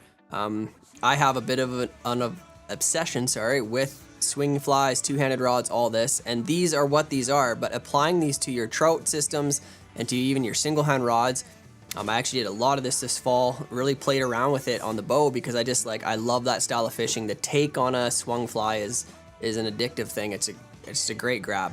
But you can apply this to a bigger pattern. Like this pattern can be tied in such a variety of sizes. Tonight we're tying this on a size 12, a long shank hook, but this could be tied up to a very, very large fly, even up to like something like a size 2 on a salmon style hook, anything like that. But it's a simple pattern with a simple technique, and this is going to be an easier fly than we tied for the first one, and I hope you guys find some success with it. So hopefully you got your kits open, all your materials laid out. There's really not a ton of materials in this one. We've got some peacock herl, we've got some orange floss or rusty floss, we got a tail fiber feather, and we got a hackle. It's really not too much, a little bit of wire in there to secure everything down. So let's get our hook and our vise, and let's get rocking on this one. Again, for thread on this fly, I'm going to be using some UTC 70 in black. Thread's not really going to be seen in this pattern anyway, so any color is going to work. I just suggest, something a little thinner, not super bulky like a 140 or something bigger like a 3/0. I'm going to go ahead and I'm going to start my thread about, again, halfway down the hook shank. I'm going to take it rearward. And I'm going to leave myself a little space away from that bend to tie in my first material, and then I'll work my thread wraps back over top of the tail, trim that tag end out. And now this is the first material we're going to be going with here, is this feather here. You can have a few of them in your kit, okay? Now, a lot of people on their capes or on their hen capes, these are a lot of the base feathers or the feathers that are on the back of the cape. These are not junk feathers, although they look kind of like, well, what am I going to do with that? It's too big to wrap as a soft tackle. It doesn't really work in a streamer pattern. What am I going to use this for? This is where those feathers become super valuable. It's a great color. We don't need barring down everything we ever use as far as feathers are concerned. So this is a great feather to use for tail fibers. So I'm going to grab basically the solid colors up top, and I'm just going to pull all that fluff away at the bottom, that kind of marabou-ish type material. We're just going to clear all that out of there and line this up so we can basically just have this tip to work with, and we're going to grab about a dozen fibers, similar to what we did at the mallard flank in the last pattern. I'm just going to grab them off the stem, a decent stack of them. And essentially this is, although it could be imitating a bug, this is essentially a streamer. And having a decent sized tail on this or a little bit of an oversized tail is not a bad thing. So grab a healthy clump, something kind of in that region. This isn't meant to just imitate like a mayfly tail where it's just a few fibers. We want a decent clump of a tail here. Now, when I'm tying this in, I want to measure a full hook shank in length out the back. So once you get your soft tackle on and that's all kind of, working its way back down the fly, we don't want to cover up the tail. We want it to stand out. So we're going to not overdo it, but we want, if I measure from the front of the eye to the hook bend or just beyond, that's roughly what I'm looking at. I'm looking at a full hook shank in length. I'm going to transfer that back. I'm going to switch hands, and I'm going to take my gathering wrap. Again, I'm going to do my little bob and spin. I love doing that. Jumps my thread rearward, and I want this to secure right on top of the hook shank. I'm going to take a couple of thread wraps, and then I can adjust it. If it's not quite right up on top, I'll get it right so it's sitting up on top of the fly. I'm going to get that a little better in there. It's a little bit tipped. There we go. And I'm going to hold up on the tail, and I'm going to take some wraps rearward. But what I want to be careful about here is if I let go, I don't want it to go over the bend so that tail is pointed in a downward direction. I want it to stay basically propped up nice. And you can even pull up on that tail and slide a hook wrap underneath. That sometimes helps prop it up as well. Okay, but I'd rather it be propped up a bit than down the edge of the hook bend. And then from here, what I'm going to do is I'm going to come in and I'm just going to trim this butt end out. Again, with this fly, I'm going to leave a little bit of extra tag in there because I'm going to be just putting that floss in the back, and then I'm going to be wrapping peacock herl. So up here, it's not so vital that I have a little bump or not because there's going to be peacock herl up there. But further back down here, I want to leave it nice and kind of symmetrical for that floss to sit on. Now, the next thing I'm going to come in here and tie in is I'm going to go back to that wire that you have in your kit. Again, it's a size small copper color. And we're gonna tie that in right here where I left my thread. Secure that butt end. I'm doing this on the near side of the fly, so meaning towards myself. And once you got that secure, take some thread wraps back, and we want those thread wraps to basically go right back to where we left that tail, but no further. Again, every time I go back and forth across the fly, I want to try to keep a nice even dispersion of thread on the back portion of the fly, because that's where I'm going to lay this floss down. We're going to tie in next, and I want it to be nice and even. So you're going to have a big clump of, and grab it here, of this stuff here. So this is just some orange or rusty colored, we call it floss for whatever reason when it gets really thick thread like that. We're just going to call it floss for better use of terms. I'm going to come to one end of it. I want to trim it off so it's nice and flat. And then I'm going to tie that in. This isn't going to create any extra bulk. Not too worried about that. I'm just going to tie that in on the near side of the fly as well.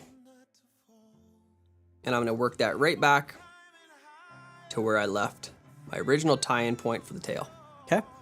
And then that I can just kind of set out of the way for a second. I'm going to move my thread forward to about the midpoint of the fly. I'm going to throw a half hitch in here. Now you're going to see me say that a lot, guys. I throw in half hitches quite often. And the reason I'm doing that is because it is your save button. It basically just secures everything. All the work we just did is now secure. And it's just a simple overhand knot, and I can set my bobbin out of the way, and I can work with the next piece here. So what I'm going to do here now is I'm basically just going to be laying some thread wraps down. I'm going to use the rotary function on my vise. And we only want this to go up about 1/4 of the hook shank.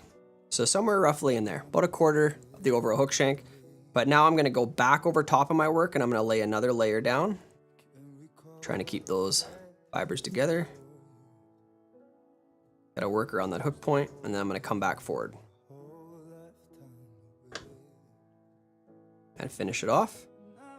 And don't worry if you've got any little pieces or whatever that kind of got hung up, just kind of like mine did. We'll get those out of the way here in a second. I'm going to pull straight up on that. I'm going to lock that material down with a thread wrap behind like we always do. And do it for a second time. And then I'm good to trim that out. If you had any little pieces of that, because that thread kind of unwinds a little bit, I'm just going to trim those out. So they're not an issue and not in there. Just like that. Okay, so that's our floss we got tied in. I'm going to secure the butt ends of those. And now we're going to go to our next material, which is going to be our peacock herl. And you got a whole schwack of it in here, enough to do a lot more flies than we're going to be tying out of this kit. But I want you to grab 2 pieces. And I'm not so concerned about you aligning the tips, but I want you to align the butts. And once I get those butts aligned like that, I'm basically just going to slide down my fingers until I find where the tips are. Now, the downside to peacock herl, we've talked about this in the past in previous seasons, is this material is very fragile. So I'm going to come up here on the tips and break those off, because the tips are the most fragile piece of the whole thing. You also could come in with scissors and just trim them, whatever you prefer. But from here, I'm going to tie those in just a little ahead of my hot spot color there. Pull those back, and I'm going to secure them down. And I want to secure these right up against that floss. So you can do a good double check, make sure they're sitting right against it. And now I'm going to take my thread almost all the way forward. I am going to lay some thread wraps all the way to the eye, and then I'm going to come back a full eye length. And once again, I'm going to toss in my half hitch. Get my bobbin out of the way. And now I'm going to take these 2, and like I said, they are fragile. So we don't want to pull super hard when we're wrapping these. We just want to keep some even tension. Doesn't matter which way you wrap, it just when we take the wire forward, we're going to wrap in the opposite direction to give added strength. I'm going to take this forward. I'm going to leave that full eye length of space at the front. So I'm going to leave that right about there. I'm going to go back over my work because we want lots of this peacock herl on here. I'm going to go back over my work and then back forward one more time, creating that nice kind of bulbous section. And now I'm going to bring my thread back in. And I'm going to take my thread wrap behind, thread wrap in front as always, secure that material. And then I'm going to come in here and trim those out. And don't forget, guys, if you have a question or you need us to pause for a second, don't hesitate to drop an SOS in the comments. Now all I'm gonna do is I'm gonna come in here with my wire and I'm gonna palmer this forward. So I'm gonna go the opposite direction that I went with my peacock herl. And you're probably only gonna get a wrap and a half or so on the orange itself.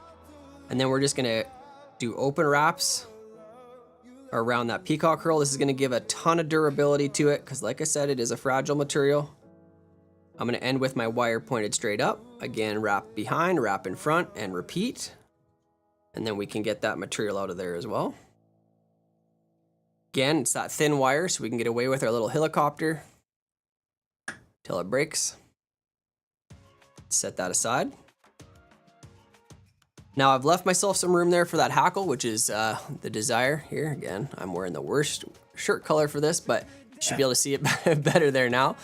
Now we're gonna go into our last material. Pull my shirt down, maybe that's better. Our last material is going to be our hen soft hackle. It'll look something like this, okay? It's a little feather, it's not very big. If you've got some hackle pliers, this is definitely gonna help you out. Something super cheap. Dana, I don't remember where you bought these from, but where you get these plunger style hackle pliers? Amazon. I think Amazon, yeah. But these little guys, I love. So all it is this little button back here by my fingers. Okay, I'm just gonna press it, and this is what happens at the head. Little kind of hook comes out, and if I retract it, it's now gonna grab that hackle. It's just a really good hold on these smaller hackle style feathers. So what I'm gonna do is I'm gonna come down here. Again, we have our underside of the feather, which is pointed to you. If I flip it around, we got the shiny side, which is the top side, okay? When I tie this in, I want the underside to be pointed rearwards down the fly. So you see that natural curve is gonna cause the fibers from this, this feather to actually kind of naturally want to point rearward. We can encourage it with thread wraps later, but we want it to work in our favor as it is. So we're gonna tie it in so that those fibers are already headed rearward down the fly. So I'm just gonna come in here and we're gonna tie this in tip first. So we're not gonna do that little trick we talked about where we trim and then use the barbs to connect it, because we're gonna have a kind of a bigger piece up here at the head. But you wanna just basically pull back on some of those feathers, try to expose the stem just a little bit. And I'm gonna come in here and I'm gonna secure it to the top of the hook shank. And the goal here is to really try not to trap too many of the pieces of hackle. And if I did, I trapped a few on top, I'm just gonna take the point of my scissors and pull them back out, and they pop right back out. Take a couple more wraps, and then I wanna pull up on the front of that tip of the feather and get a couple of wraps in front of it as well. That just really helps secure everything. And then while I'm right here, I'm gonna come in here, you can see there's the tip that I just tied in, and I'm gonna come in here and trim that out before I do anything else. But don't trim it until you definitely have it secure with your thread wraps. Now what I'm gonna do is I'm gonna throw a little half hitch in here before I start wrapping.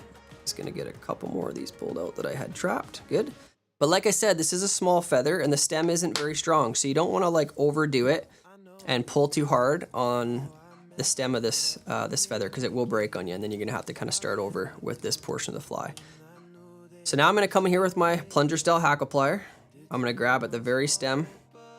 Now, when I wrap this, I want to encourage with my fingers. I'm gonna pull rearward and try to get those fibers on this feather to actually start to go backwards already. I'm kind of pinching on the feather and pulling rearward at the same time. Like I said, we will encourage this with some thread wraps once we get a bunch of wraps in here.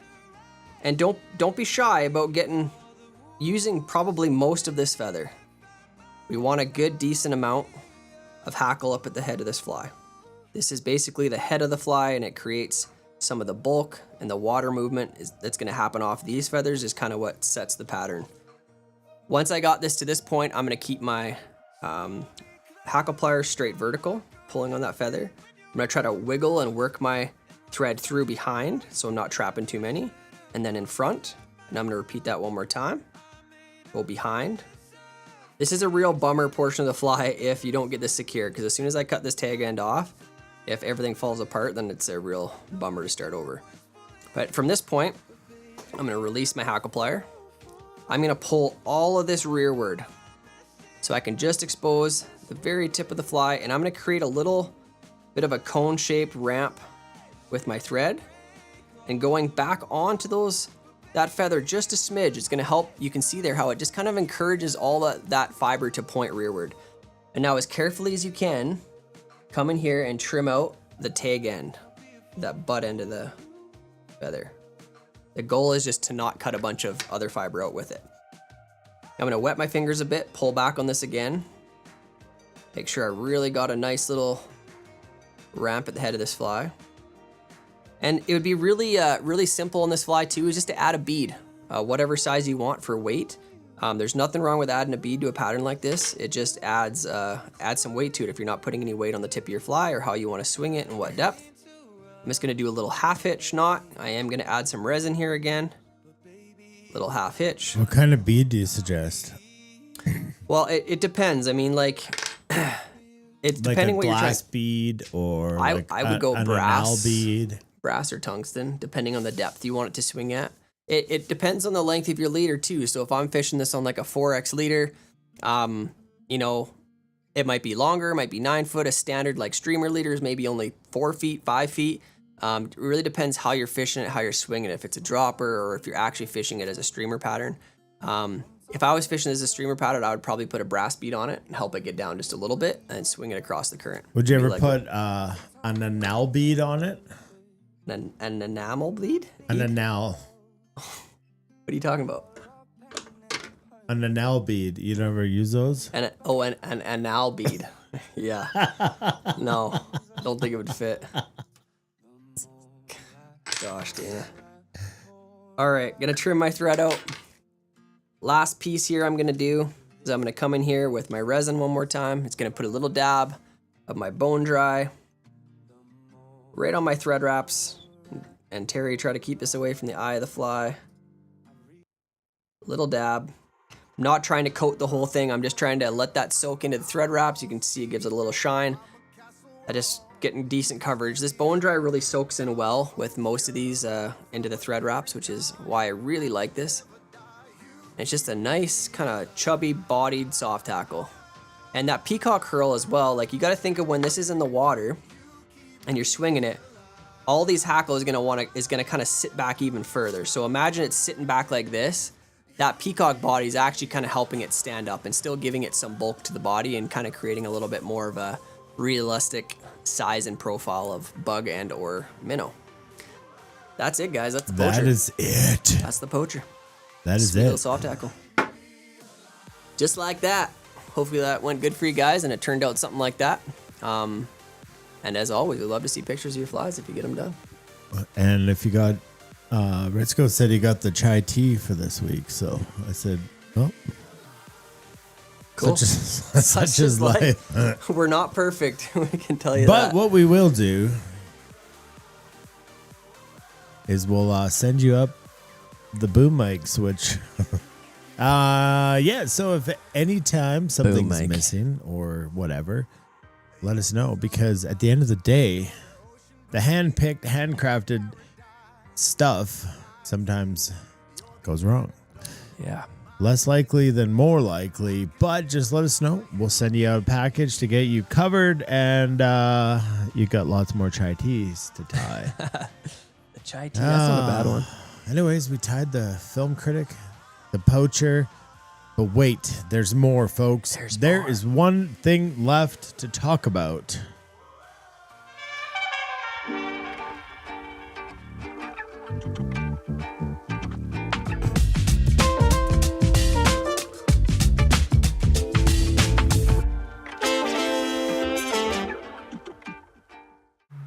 Innovation is in our DNA here at Fish Pond, and this year we're raising the bar. From the brand new Storm Shadow line with industry-first weather resistance to new Nomad net models crafted for any application. Built for every mile, the entire line is crafted for the rugged demands of adventure travel to the ease of everyday angling.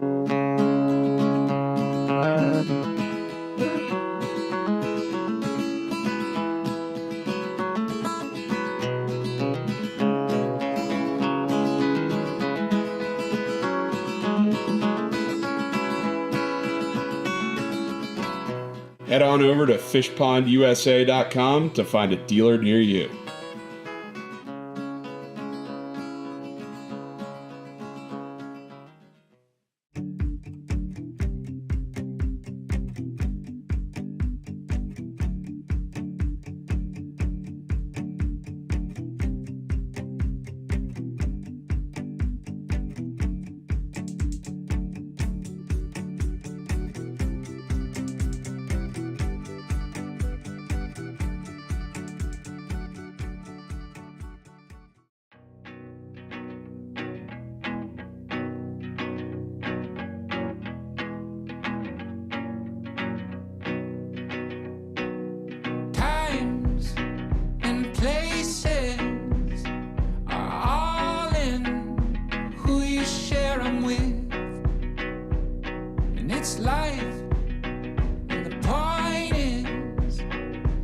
Joy in who you share it with.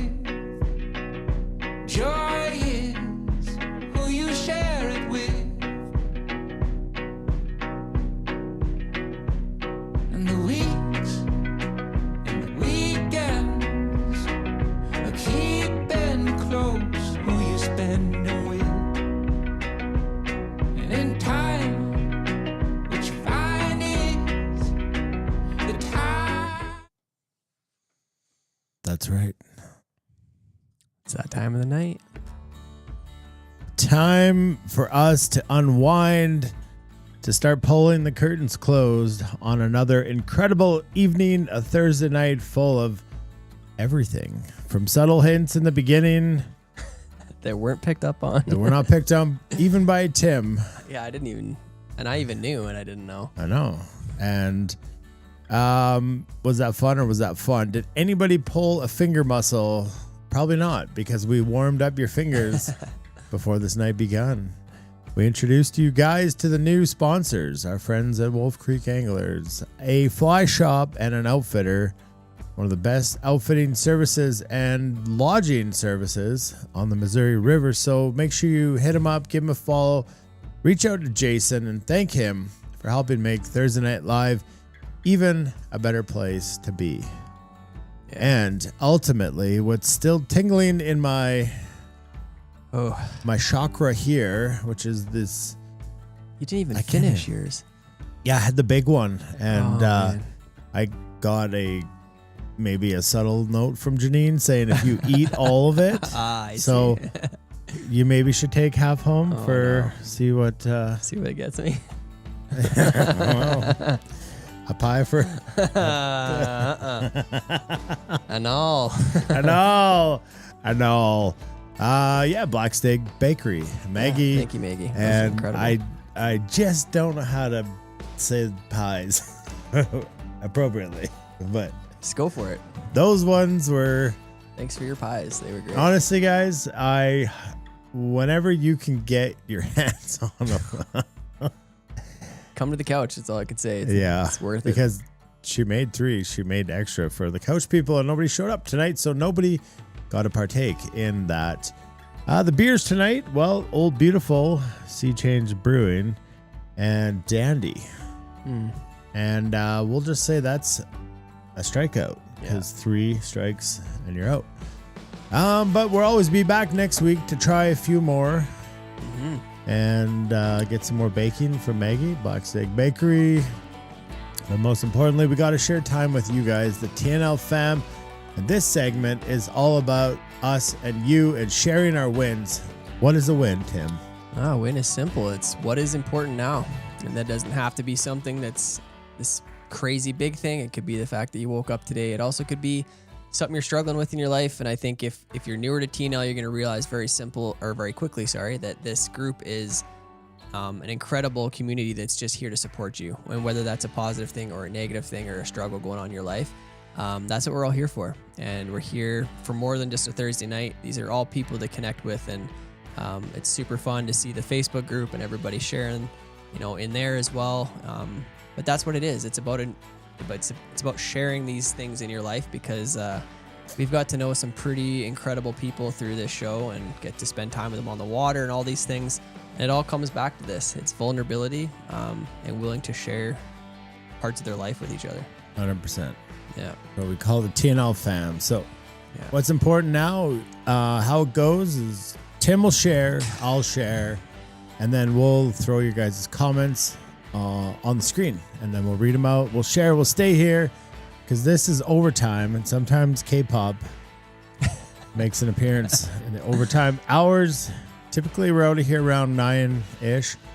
But there's no schedule, like we said before. We tie a couple flies, we try some beer, we eat some baking, we make some jokes, some laughs, and we are imperfectly perfect, just like you guys. Just like So, that. Tim, win of the week. Win of the That week. apple pie can be Yeah, your win of it the week. might be. I mean, it's a close second to everything else this week. That pie That's was good, incredible. I yeah. gotta admit. I finished mine because, Well, it was great. just look at you. Because look at me. Don't touch mine. I won't touch your pies. All right, guys, what is my win this week? I had a pretty uneventful week. I didn't have anything crazy go on, working and spending time with the family. And I think that for this week, for me, a very simple win is just that I'm really like into the winter schedule. I have I'm working and I have this to look forward to every Thursday. And there's sometimes I think people find like monotony in like the everyday things. But for me, I love a schedule and I love being able to exist in that state. I enjoy the winters. For us, we spend our summers away. So winters is like, we get an extraordinary amount of time with our families, which is a huge blessing. And it's just, you watch your kids grow up before your eyes and it's going to be gone before long. So I think something that I've really focused on a lot lately is just like cherishing my time with my wife and my daughter, and not taking for granted the little things, the snuggling in bed with Ren before she goes to sleep. Sometimes like, I just want to go on with my night. But those things are going to be gone. The little things are the big things. Yeah. 2-3 years, that stuff's gone. So Yeah. I'm super grateful and I'm thankful for my life. And I just had a That's good, a win. good week. That's it. Yeah. I don't need anything else. There can be moments. There can be the whole thing. There can be apple pie. Yeah. And sometimes it's all of it. Oh, yeah. And how about you over there, sir? Yeah. Good stuff. Good week. Super fun night last night. Met up with a bunch of people from local TNL, and we hit up the Wranglers game. Super fun to see people just kind of outside. The Wranglers are a hockey team in town, so it was just kind of fun to get out and see everybody outside the fishing aspect world. We probably didn't even watch much of the game. We just sat around and visited a lot, so that was super fun. But the win of the week was what I'm going to share a photo with you guys. Is about a month ago, before Christmas, my mom was diagnosed with breast cancer. And Tim and Troy, it's like a mom to her. She's their summer mom. And if you know my mom, she's kind of one of those like oak trees. Like not a lot phases her. She's always taking care of everybody else, and she doesn't often let people take care of her. So I don't really know how to navigate the situation because I like to help also, and there's really nothing I can do in this situation. So Monday was her appointment, her first initial consultation after finding out the news. And she let me come with her, which was pretty cool to sit there. I mean, it's not cool. Like, it's not something you're wanting to do, but I just felt very honored that I got to be there with her. And after that conversation, and I felt like the doctor was very optimistic about their approach, that they're going to go after it. I feel that the outcome is going to be very optimistic. And it's just a matter of how we take the next few steps. So anyways, as if you hang out with us a lot, you'll know we have a very dry sense of humor. And I just took this picture kind of and a lot of people in here have had cancer, gone through cancer, talked about family and loved ones who have passed with cancer, who have fought. I believe Scott talked about it last week with his wife and a helicopter pilot and fought cancer. And it's like, went with my sister and my mom. And I was like, we're going to get a selfie here because this is day one of us winning. And it's win. And I know it doesn't sound like a win, but that's what's important now. And I took this picture and my mom's like, what are you doing taking this? And I'm like, because I can't wait to share it with the TNL fam on Thursday, because I haven't really said anything about it. And but yeah, it's my mom in the middle, my sister, and that's what's important now. So beautiful week. What a woman. Yeah. Tim knows. Probably one of the biggest servant hearts, I would say. Like, all she wants to do is just take care of people. I could see it being tough because I think as moms especially, and I can tell from your upbringing, and like she's always just taking your friends in and they're her kids. And yeah, we've always just We all even live when you're there. adults and Yeah.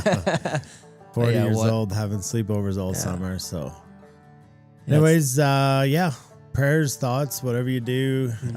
Just throw my mom up there for maybe a few minutes before you go to bed tonight. Yeah. And some of our close friends have lost their moms to cancer and the horrible disease, whatever it is. One day at a time, and there's day one, and we're gonna win. We're gonna win this. Yeah, we are. All right, On to you guys. You guys. Travis, my win this week was having my granddaughter, who is only 1 year old, come help me tie last week. I saw the photo. I couldn't believe how interested she was, and for only being one, that's awesome. That's so cool. Super cool. Scott Lorenz. Thanks, fellas. Great ties, Tim. My win is my son Noah got admitted to the U.S. Air Force Academy today. Congratulations. That's great. And I saw in the comments him and Gary were connecting, like we'd live like right close to each other. Yeah. Hopefully they get out on the river. If you guys do hook up and go fishing, send us photos. Yeah. That is what it's all about. Pluey Booey. Win was having my youngest tie, a film critic, alongside me tonight before he's off to bed. Tough tie for a little guy, but we tag teamed it and made it through. Teamwork makes the dream work. Oh, that's awesome. Nice work. Cole, my win this week. I got nominated for Officer of the Year by my coworkers. Wow, round of clicks for great. Mr. Fitzsimmons. Awesome, dude. Feel very proud that they feel that I would be among those officers nominated this year for our branch award. Second win was hanging out with the TNL fam yesterday. Love to see everyone and have a fun night. Love y'all. Yeah. That's awesome, Cole. Congrats, buddy. Mr. Alstrom. My wins for the last week is life is just damn good. Work is good. Getting ready to take over my plumbing shop and be a business owner. Scary. big step, What I yeah. think he meant was exciting. Yeah. Jollification awaits you, my friend, and everybody who works for you is freaking privileged. Truly. My wife is happy at her new job, flying the friendly skies, and I had the pleasure of walking my beautiful daughter down the aisle last weekend. Proud dad moment. Life is good, and I'm feeling very blessed. Amazing, buddy. Adrian, my win. After a real rough bedtime with both kids, I remember that they eventually fell asleep warm beds. Belly's full, excited for tomorrow. Life is hard, but the good kind of hard. Lots of positive in life and this world. And if you're having a hard time, hit me up. Yeah. LPCF and OQP. That's what we're talking about, guys. This is the community. Lean on each other. Yeah. Mr. Crap. My win, sharing the same day birthday with my youngest. My hitting the Sauk on a crispy, sunny Wednesday, swinging a streamer for hours with not a care in the world and being in the moment, but yet simply loving my environment. Less is more. Happy birthday, buddy. Kid Cody. My win is I'm leaving for Mexico tomorrow with my beautiful wife, just in time to miss some crap weather. Yeah, that's true. It's true. It's about to Started. turn in tonight. Yeah. Mr. Jones, my pop's got some decent news about some health tests as he continues the journey. Got to spend time with the TNL fam last night and enjoy some amazing conversation. Great people. Awesome. Tamra, win for the week, spending our anniversary together at the fly bench.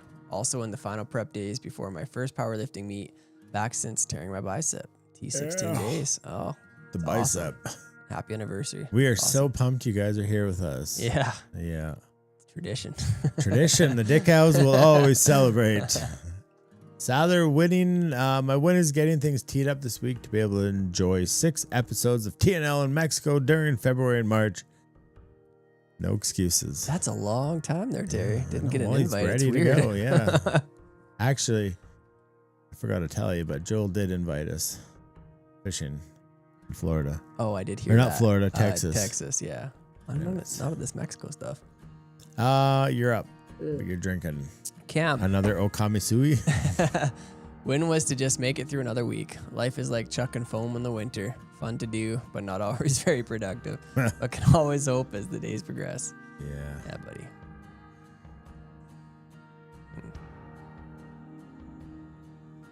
All right, the infamous NAC. Thank you guys. My win is that my family is doing good and all healthy and learning about fly tying, and you guys making our Thursdays. Oh.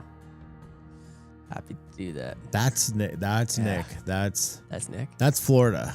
Oh, that's Florida. Not Yeah. getting cold down there. I can probably No. be sure of that. No, not the blizzard I get to drive home in.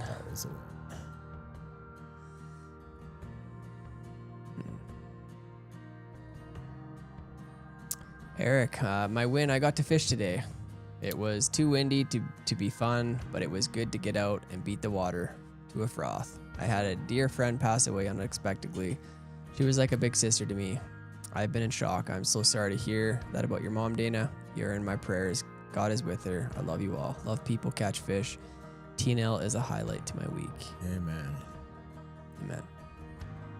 Mr. Barrett, my win is having my oldest daughter really doing well with her diploma exam so far this week. Yes, we're doing diplomas in this house too. Yeah. And Hayden thinks he got like 90% on his English, so. Well, I hope the truth is that. Yeah. Oh, man. Yeah. Sean, win. After getting home from an epic family trip, we are getting back to the grind and enjoying the small things. Nice. Yeah. It's always tough coming back. It is, yeah. And he sent me pictures of his flies. They're already tied. Looks great. Yeah. His win is taking my daughter down to Calgary to pick up her grad dress. Oh, wow. yeah. That's a Graduation moment. year, yeah. So nice to see her smile. Also, it's been a great week in the shop. Awesome. Mike, this week's win is half a dozen chatties. I'm just glad to be here tonight. P.S. Yeah, I agree. The Okami Kasu is not a win. I can still taste it. And not in a Yeah, good way. I've been trying to drown it out. But the pies did it, and Should have been here. well, you're gonna want to request those because she does pre-orders once in a while, and you're gonna want to get in on it. So follow her on social media so that you know when the pre-orders are coming. Jason's win is after a very busy and amazing summer. He recently made the move to free himself up for the summer to guide more, and it's a tough decision to jump into the unknown, but feeling very optimistic. For what's to come. I also got to share my summer with some incredible people. That's awesome. Trevor, big winner from last week. My win is getting down to visit my folks down by Lacombe this weekend. A little late, but we're finally all off at the same time to do a Christmas dinner. Nice. Didn't even text me. Trevor, Oh. it's right there. Yeah, right there. Could have saved on shipping. True. Brendan, my win is having a great family, great friends, and joining in on this community. Thank you, We're Brendan. happy to have We're you, glad buddy. to have you here. Yeah. Scooter Tabor, win of the week. Finally getting to settle into my new role of being an egg salesman. Still extremely nervous about making sales, but love being back into agriculture after stepping away for 3 years. You'll be Awesome, fine. buddy. You'll be great. Great. You'll be fine. You'll be great. Roger, my win. Finally getting over the crud I came down with after a fun but cold fishing trip to eastern Tennessee. Starting to feel normal again.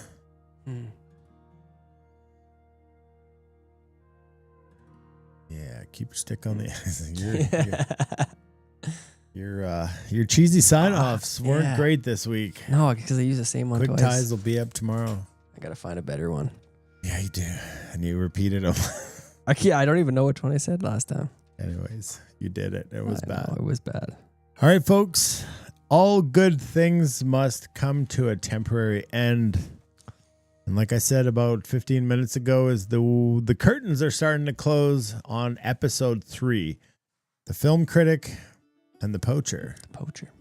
Maybe they were tricky. Maybe they were difficult. But if you keep at it, if you don't have 6 dozen chai teas, you'll be able to keep at it. And practice makes perfect. And sometimes you don't love tying some flies, which is why the sampler pack that we offer is a great way to just see maybe it's not for you. If it is for you, head over to your favorite fly shop, grab more materials and tie up some more. And I would suggest the Film Critic to definitely be in your kit this summer because it's going to produce results. And yeah, We'll never have a episode 3 in season 7 again. This is it. What a feeling. This is the end. It's the end. But without us closing out on this evening, we wouldn't be able to open up season 7, episode 4, which is what, Flies? So we got a couple good ones, actually. We got the laser minnow. It's going to be a nice streamer pattern. And then we have that Parasheen Bell, which is That's another gonna swinging fly. We're, well, last year you guys requested You to did? be swingers more. So, well, here we are swinging away. but it's fun to tie some classical patterns. So something a little different. good Some, one. maybe these aren't going to turn out great, but it's all about practice. Yeah. Right? Practicing new techniques, practicing new tricky, like the Hackle stacking. hackle stacking is amazing. And I mean, where else are you going to do it? You're not. You're not. It's only here. TNL. And don't forget the quick ties are there. So yeah, head quick back ties over. will be up tomorrow, and watch them. And make sure when you do watch them, you comment and say I was here, because we really like to know that kind of stuff. Yeah. So we're closing. This is the end. This is officially goodbye. Officially goodbye. Appreciate We're just all the swinging. great positive comments in here. Yeah, it's And great. did you bump the camera? Not on purpose. Which one? Oh, maybe it's just not you. It's me. Uh, All right. Until we are we breaking up? see you again. Maggie's apple pie is a dream come true. It is the best thing I've eaten in a while, as pies go. We got to get going. We got more to do. All right. All right, Love you guys. love you guys. If you need anything, reach out. You can find us on social media. Timothy Hepworth, first cast, last pass for me, or drop it in the whatever. You can find us, Yeah. and we'd love Reach to out. hear from you. Yeah, and absolutely. Till next week. we don't have any Gang signs? proper way to sign out, but this is us is it. leaving. We don't want to leave. That's the problem, but.